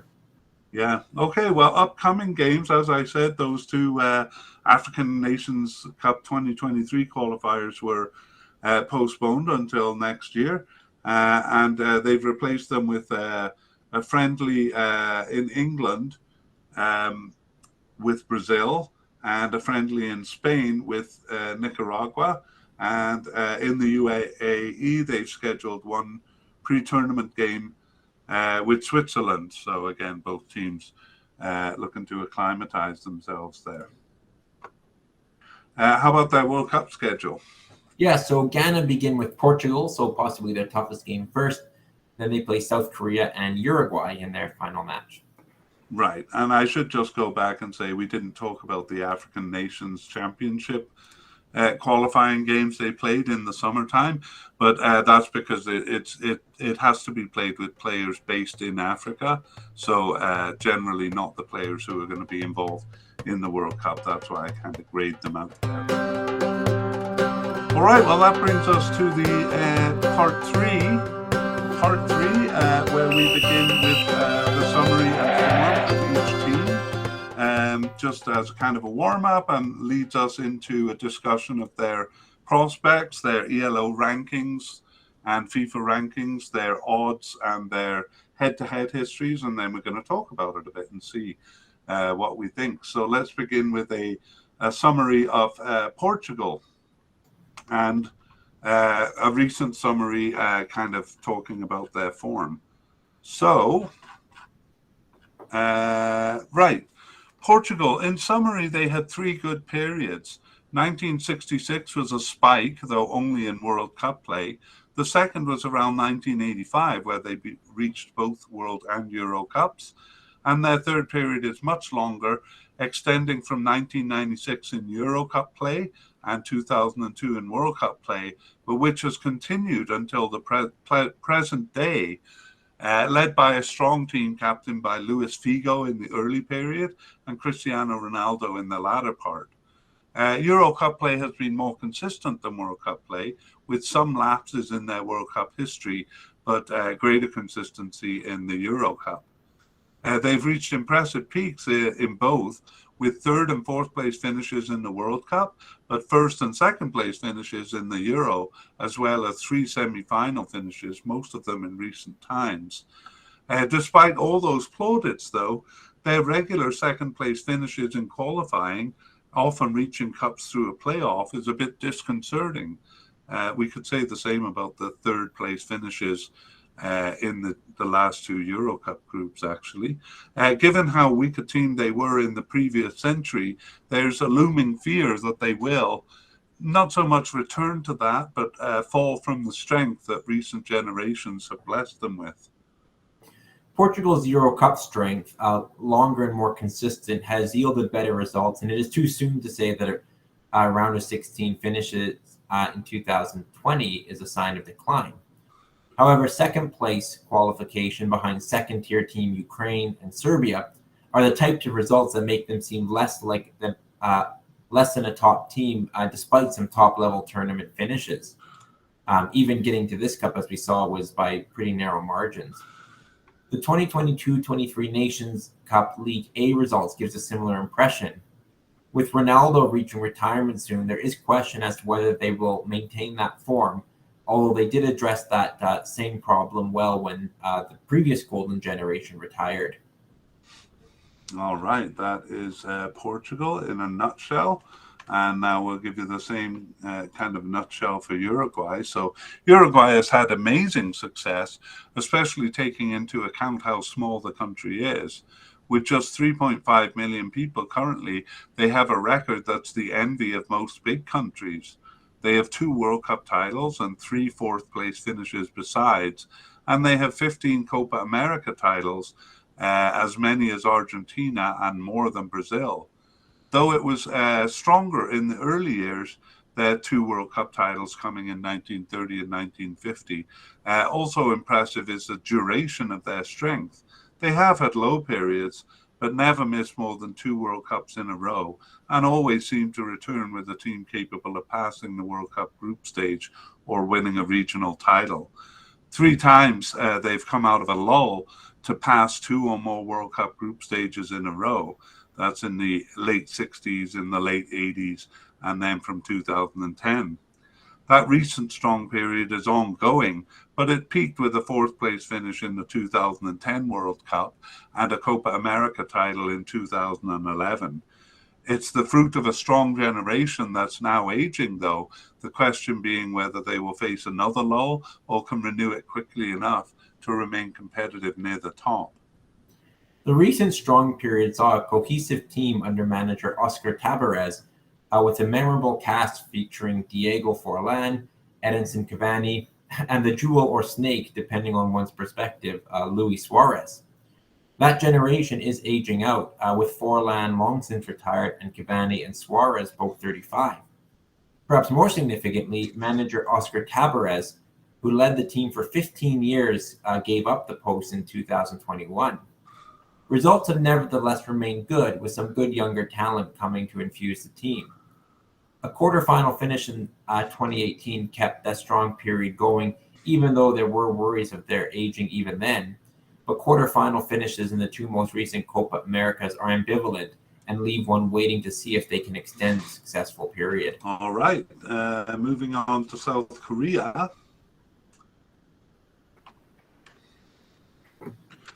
South Korea's World Cup in 1954 was a disaster in terms of results, but it put them on the map as the most senior of Asian teams.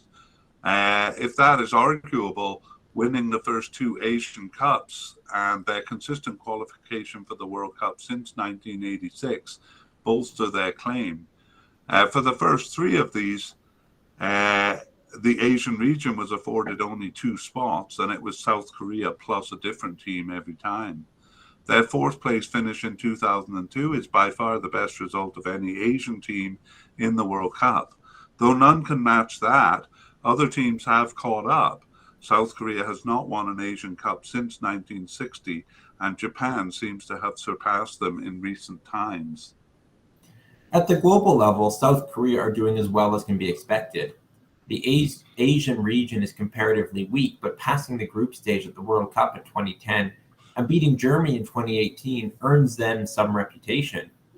However, Japan did pass the group stage and have won the Asian Cup, and Iran beat them in World Cup qualification once again in 2022. Saudi Arabia is returning to form, and Qatar has emerged as a threat.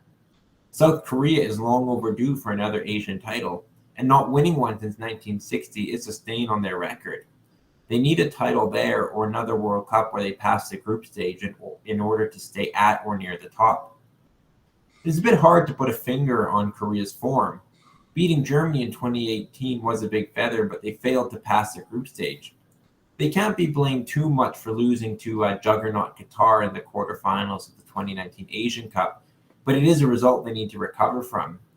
Neither is evidence enough to support a dip in form, but nor is there evidence to support a claim to form. Yeah, and I would say the issue of their difficulty of scoring goals came up when we were doing the podcast, so kind of add that to their recent form as well. Okay, finally, Ghana. In summary, their most outstanding feature is a disparity between their World Cup performances and African Cup play. They seemed almost feeble in World Cup play until 2006, but in fact had won 4 African Cup titles between 1963 and 1982, suffering a lull after that, but resurging in the early 90s. 2006 to 10 was a strong period in the World Cup, but they were unremarkable then in the African Cup. But just as their World Cup success was winding down in 2014, they looked a top team in African Cup play, finishing in the top 4 6 times in a row between 2008 and 2017. Ghana's strong period ended in 2017. 2018 saw them fail to reach the World Cup for the first time since 2002, and 2019 ended their run of top 4 finishes at the African Cup as they reached only the round of 16. Worse still, they failed to even pass their group stage in 2021. However, successfully reaching the World Cup in 2022 shortly after kind of leaves their current form in limbo too. All right. So, in summary of the summaries, it kind of seems like all 4 teams are in a bit of a limbo. Do you think so? Yeah, I think there's question marks for all of them. Yeah, I agree. I think it makes it an interesting group. We've seen some impressive rises in form, but also some dips in form. And then, looking at some players aging out, notably Ronaldo and Suarez, those have kind of been the leading lights for their team. So, yeah, I think you put it well when you said that, yeah, it's kind of hard to put a finger on kind of all of them. Yeah. Oh, well, we shouldn't jump into the discussion quite yet because we have to look at the rankings. Take us through that, won't you? Yeah, so the pot 1 team, Portugal, is currently 9th in FIFA and 7th in the ELO rankings.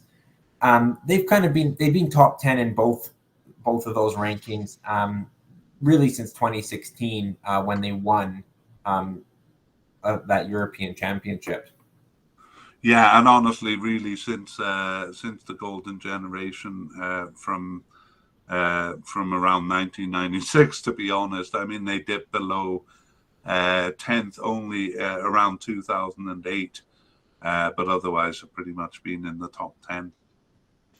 Yeah, Uruguay, the pot 2 team, they're 13th in FIFA and 12th in ELO, so that's really just a few points back of Portugal.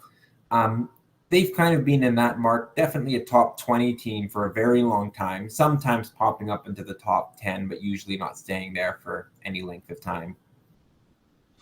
Yeah, you put it well. I think they're definitely a team to be reckoned with, but a bit hot and cold at the same time.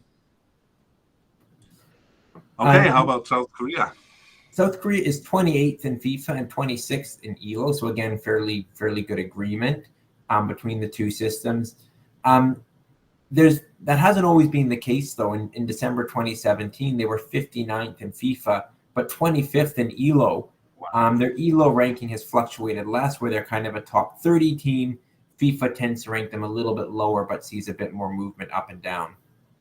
Yeah, I mean, recently kind of higher than in the past. We saw that they were a weak team before 2002.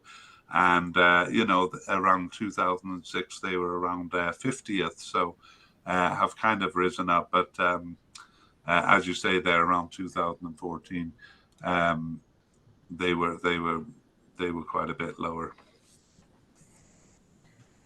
All right, and then Ghana as a pot four team, they're currently 60th in FIFA, which, as I said, is the lowest ranked country among all 32 teams, and they're even lower, 74th in ELO.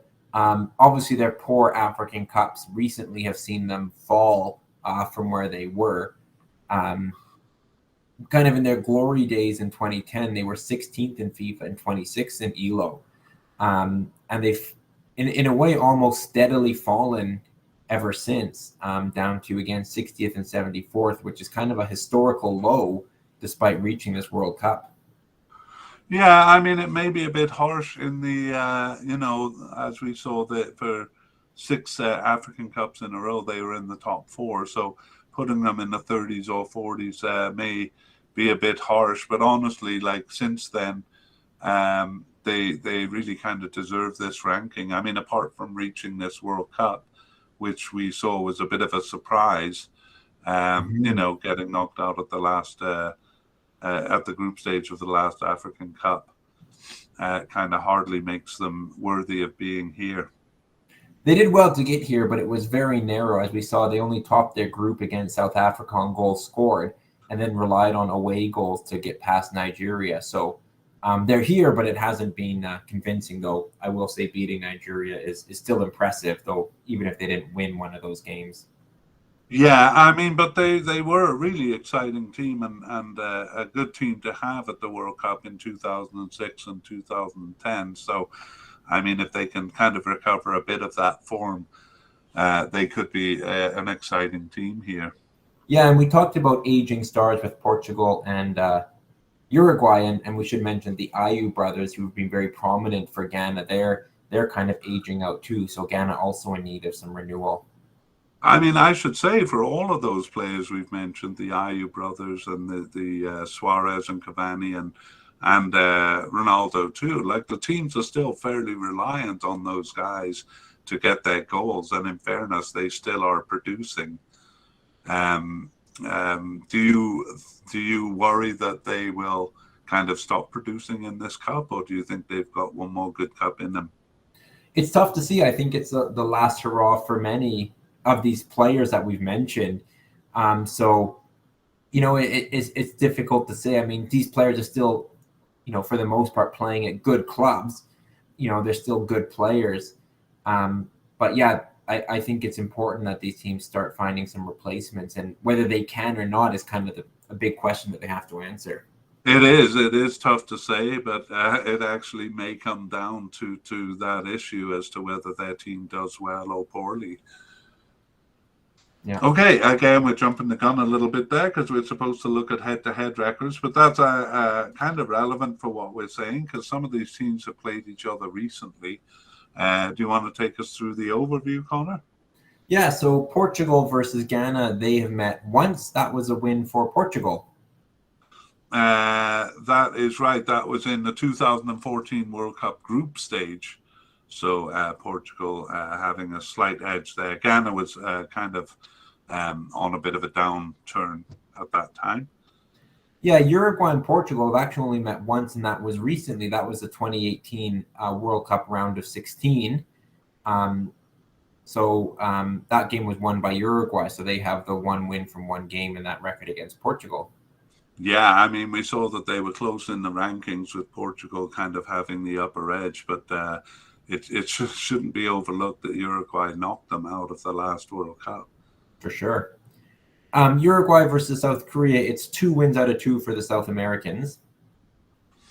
Right, the last meeting was in 2010 in the round of 16, and Uruguay won that, and their meeting in 1990, which is less relevant.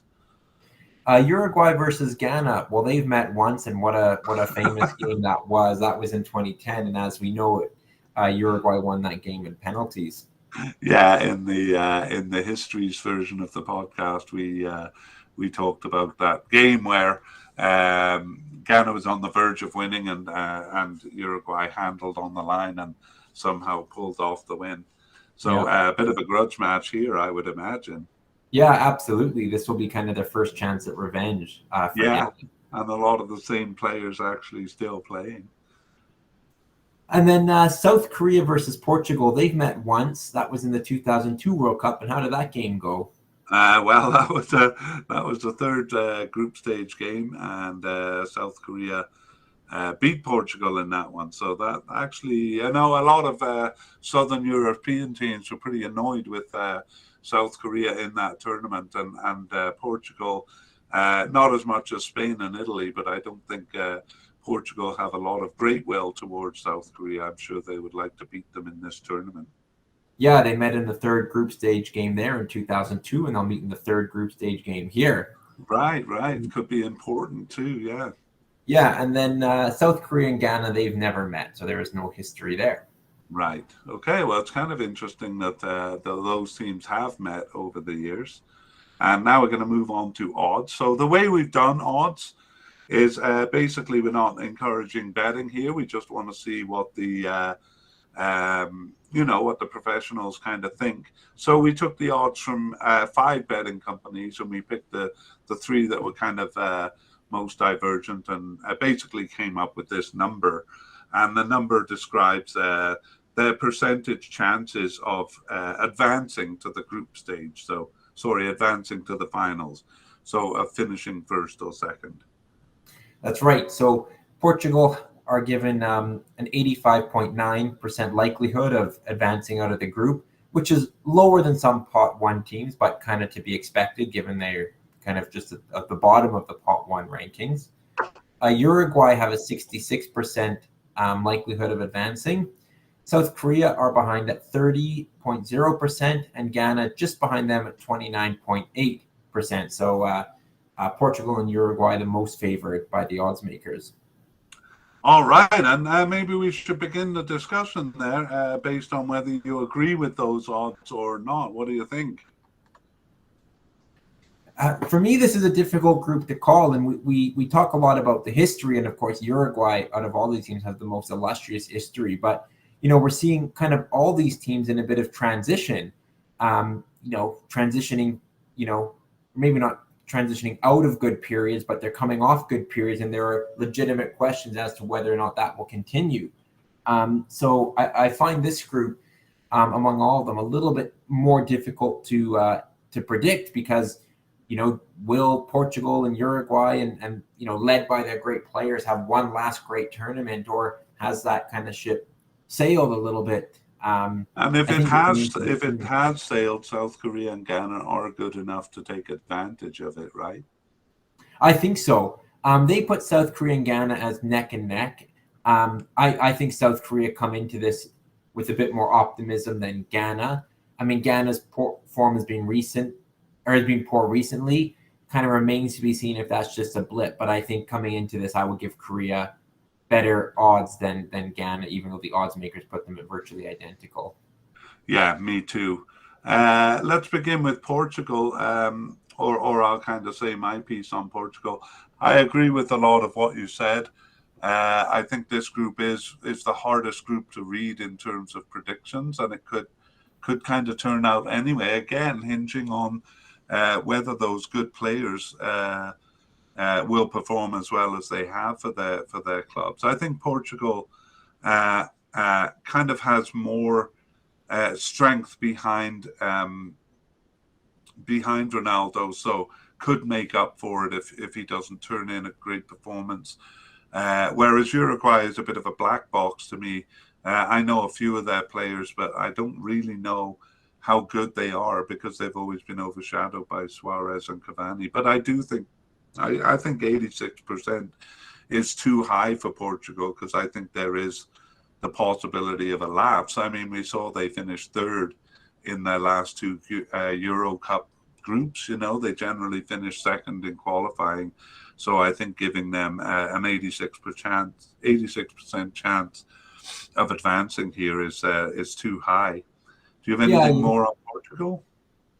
I think you make good points. Even when they won Euro 2016, they finished third in their group and kind of got through as having one of the better third place records. But I think it also showed the good side of Portugal in that they won that final with basically without Ronaldo playing in that game. Good And I think point. you made a good point. I mean, Ronaldo is the leader. He's the all-time record goal scorer in men's international soccer. He is a player they look to, but Portugal has, I think, the deepest team in this group. They have good players playing, for top clubs, Manchester City, Liverpool. They have a lot clubs across Europe in Real Madrid and some of the Portuguese teams that do well in European competition. So I think Portugal have a good team, and I think they can kind of get by without their superstar better than most of the other teams. So I would Yeah. favor them to win the group. I think, probably, that 80 to 85% chance, probably about right. I would see them going through 4 out of 5 times, but leaving the possibility that perhaps 1 out of 5 times they would dip Yeah. below. The only one I really agree with here is Uruguay, because if we say that's 2 out of 3 times they would pass this group, I think that's right. I really worry about Uruguay kind of coming to the end of an era, and whereas Portugal kind of had a weak period, or just were generally weak in the last millennium and generally strong in this millennium, Uruguay kind of undulates a bit more up and down, and losing the players they're losing. I kind of feel that they might be moving into a weak period. I can't help but feel the same, and I think partly, they produce a lot of good footballers, but as a small country, they just, in some ways, lack the population to reproduce these players. And you see that with smaller countries. You see it with Wales, and I think throughout history, historically Portugal, but Hungary and Belgium and Netherlands. These teams aren't kind of as strong consistently as the bigger countries. Yeah, Looking at South America, it would be Brazil and Argentina, which are kind of always there. As a smaller country, I think Uruguay is prone to those fluctuations. They're prone to, perhaps being led by some producing great players. They're strong. Finishing third in South America is qualification is quite good. But I agree with you. I think they perhaps are coming to the end of a good period, led by some very charismatic players. And whether they can renew that, I'm not sure. That the signs now are that they will be weaker than they were in the past. I would expect them to get out of this group. But yeah, certainly yeah. perhaps prone to an upset, depending on how perhaps this generation does in their final game. Yeah, I would too, 2 out of 3 times. So I kind of agree with the odds. I think a bigger loss than, if Suarez and Cavani don't show up, I think a bigger loss maybe Oscar Tabarez missing. He's been the manager for 15 years, led them through a really good period. And I mean, they're a team like kind of Wales and Canada. I put them in the same boat, whereas they're a team that is kind of small, very tight, play as good as a team, or probably better than the sum of their parts. But with Oscar Tabarez gone, I wonder if that may be gone too. Yeah, I think that's a question mark, and this tournament could really kind of show what direction Uruguay are going in future Yeah. years. All right. I myself see, and I think you agree, I see South Korea as a bit higher than 30%. I would put them, kind of close to Uruguay, so maybe 45%, because I think there's not so much because South Korea is strong. I mean, they're fairly consistent, but just I think those cracks for Portugal and Uruguay may be something that South Korea can take advantage of. Uh, Son Heung-min is not aging, so I don't think he's a worry.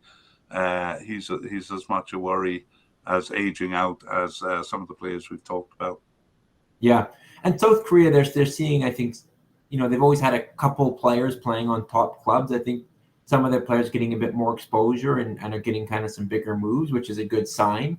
Um, and I think, South Korea, they showed at the last World Cup that they could take advantage of kind of a faltering European powerhouse in Germany, and I think they could do that again here. I see it more likely than Ghana. I certainly expect South Korea to get points. Probably off one of Portugal or Uruguay, maybe both. Um, and yeah, I kind of see them, possibly 4 points from this group. Is that enough to get through? Maybe, maybe not. 4 points is kind of right on the fence. But um, in terms of Ghana, we watched them in the most recent African Cup. They really were poor. They also have some good players playing on top clubs. Um, but I think for Ghana, they need a quick turnaround right before this World Cup. And I just don't see that as happening. Whereas you said, Korea are kind of consistently good, even if they haven't quite asserted themselves in Asia as they might have liked to. Yeah, I think one of the big concerns for South Korea is where are they going to get goals from, and it's really too bad. We've been watching the Premier League, and Song Heung-min seems in a bit of a dry spell right now. I was looking as we were talking on the on the internet for the Korean who played for Wolves. Oh, Hwang Hee-chan. Mm-hmm. And I was all excited because he was a midfielder kind of being used as a forward. And I'm like, oh, if he could get a bit of practice, scoring goals and they got a bunch of forwards. So he's not basically on the starting lineup anymore. And in that search, I actually found Hwang Ui-jo. And do you know him? Because I saw that he was with Nottingham Forest. I Yeah, haven't that seen was, I him. think, a very recent signing. Yeah. So I'm kind of hoping, I'm kind of looking at these players thinking, can they get goals from these guys? Yeah. But unfortunately, from what we know of club play, they're all a bit dry. I see that Hang Wei-do got 29 goals in 94 games, so that's a very good record with Bordeaux in France over the last 3 years. Yeah. But in qualifying and especially in cups, what was the cup we looked at? 2019 Asian Cup, where their biggest problem just seemed to be getting goals. Yeah. Yeah, sorry about that, because I droned on a bit. But Ghana is the other one I disagree with. I would say they're about half as likely as South Korea, and we've talked about a lot of the reasons for that. Yeah, they've also sacked their manager after their poor African Cup showing. So it's almost like they're trying to rebuild and change things right before the World Cup, and I just don't know they'll have the time to do that. They might surprise, but and they're capable of it. This is why this is a difficult group to predict. But I just see South Korea as a more likely. Yeah, honestly, you hit the nail on the head there for me. I think the biggest element, the biggest tool in their box is an ability to surprise. And we saw they surprised Nigeria in the playoff that they were expected to use, but really just scraped through. It wasn't a huge surprise. What did surprise me there with Ghana was that they were fielding players who had never, who had no caps for the team. So, I mean, fielding players in an important game like that with no caps for the team, they still seem to be madly scrambling to find a forward for the team, and they've tried out a lot of players, and a lot of players have kind of come and gone. I'm talking very recently, where they come in for 5 games and play, and then they're kind of dropped, and somebody else comes in, a bit like USA with their forwards. Mm-hmm. So I think this is a bad kind of state of mind to be going into a cup with. And if you say they've replaced their manager too, all of those things kind of are negatives for me. Yeah. All right. Well, do you have anything more to say, or should we move on to look at the World Cup schedule? Um, yeah, we can talk about their schedule, see if there's anything else that comes out of that. Yeah, I just want to add actually that having said all we've said, all 4 of these teams have fireworks surrounding some of their cups. So it could be quite an exciting group, and maybe the fact that we're not kind of confident in our predictions will be part of the fun. But hey, I forgot to pin you down here, so let's do the World Cup schedule, and then I'm gonna pin you down to an Sure. answer. The schedule. Any observations there? You know what? I mean, in some groups, we've talked about a pot one team possibly resting players for a final game. I don't see Portugal necessarily being in that position. You know, it would be South Korea they play. I think this will be a tight, competitive group. Points will be dropped, points will be won. So I don't really see any advantage from the schedule. You want to win your first game. Portugal play Ghana. That's kind of the biggest discrepancy in the group. So you'd expect Portugal to get off to a winning start there. But Yeah. Yeah, I think this will be a competitive group. I think it's hard to predict, and I think it's going to be exciting because teams are capable. Teams have question marks around them. Form is kind of tough to read, but yeah, I'm very excited for this group. Yeah, me too. It could be a bit like that. It could be a bit like that 2014 group that Uruguay was in, where Costa Rica kind of came out of nowhere to win it. Like it could be just very much go against expectations. And in fact, the last two games could be like two of the most exciting third round games, or one of the most exciting groups in the third round, because as you say, I think there'll be points shared, so that these two games will be very important. Yeah. All right. Well, Connor, I have heard you dodge. I've heard you duck. And now I need an answer. How is this group going to turn out? On the strength of their squad overall, I put Portugal in first place. Um, I'm going to say Uruguay for second. I'm going to go with the rankings and the pot orders. I'm going to say South Korea third and Ghana fourth. That's funny because that's exactly, excuse me, hang on. That's exactly what I decided for this group. I'm going to go with the rankings, but I think this group has the most potential to not go according to the rankings. So I think it's a pretty fluid guess, and I wouldn't be surprised really at anything that happened in this group. Yeah. Either lapses from the top two, or stronger performances than expected from the bottom two. All right. Well, anything to add, or should we sign off? Yeah, I think this is a good point to sign off. Those who are unfamiliar with our media casts might want to keep listening for some information for further listening. But if you're turning off now, goodbye, and we hope to see you next time. Right, so stay tuned if you want to get a bit more information. Otherwise, we will see you in our player podcasts. We're doing one for each of the team and going through their players. All the best. Bye. Bye. Okay, further listening. We've done 9 different series of podcasts if you're interested in a deeper dive. Some of the information may be dated, but some of the histories focus on different aspects of the team histories, so it can help you to get to know teams more intimately.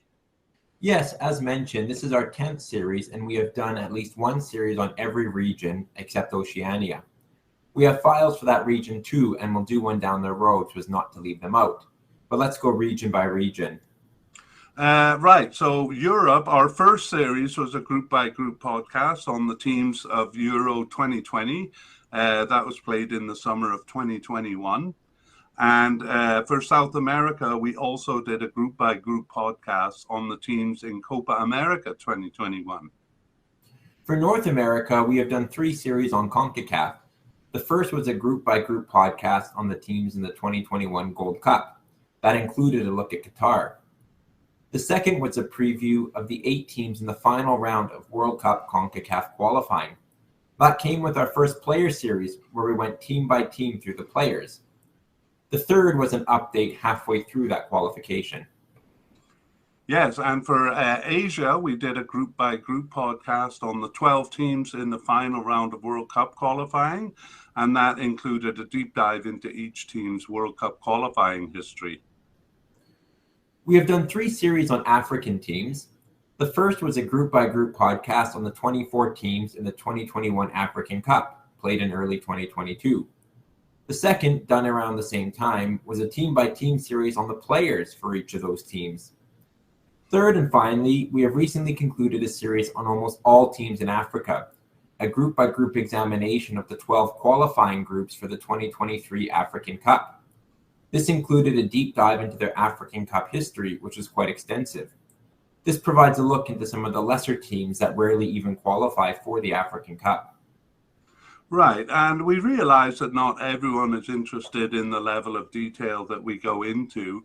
So starting from that series, the 2023 African Cup series, we're editing our media casts into shorter versions. Generally, for groups and teams, this will just be a summary and discussion segments of the longer podcast. And for the player ones, just the sections on the squad's overall strength and a list of the main players that we expect to reach the competition. So that's usually 2 or 3 groups per episode. Yes, otherwise each long version of the series contains a deep dive into the matter at hand. So if it's African Cup qualification, for example, it's a deep dive into the team's history of African Cup qualification. Or if it's the World Cup qualification, a deep dive into each team's history in qualifying for the World Cup. Right, and all of those podcasts can be found in our library at soccerphiles.captivate.fm. That's Soccerphiles with a PH in the middle and an S at the end. And we also provide a link to our website and other relevant material in the show notes for each media cast. And in general, to find us, you can type Soccerphiles Canada into Google, and it's easy to find your way from there. Or just check out the show notes for this or any of our media casts, and it'll be easy to navigate from there. Okay, see you in our future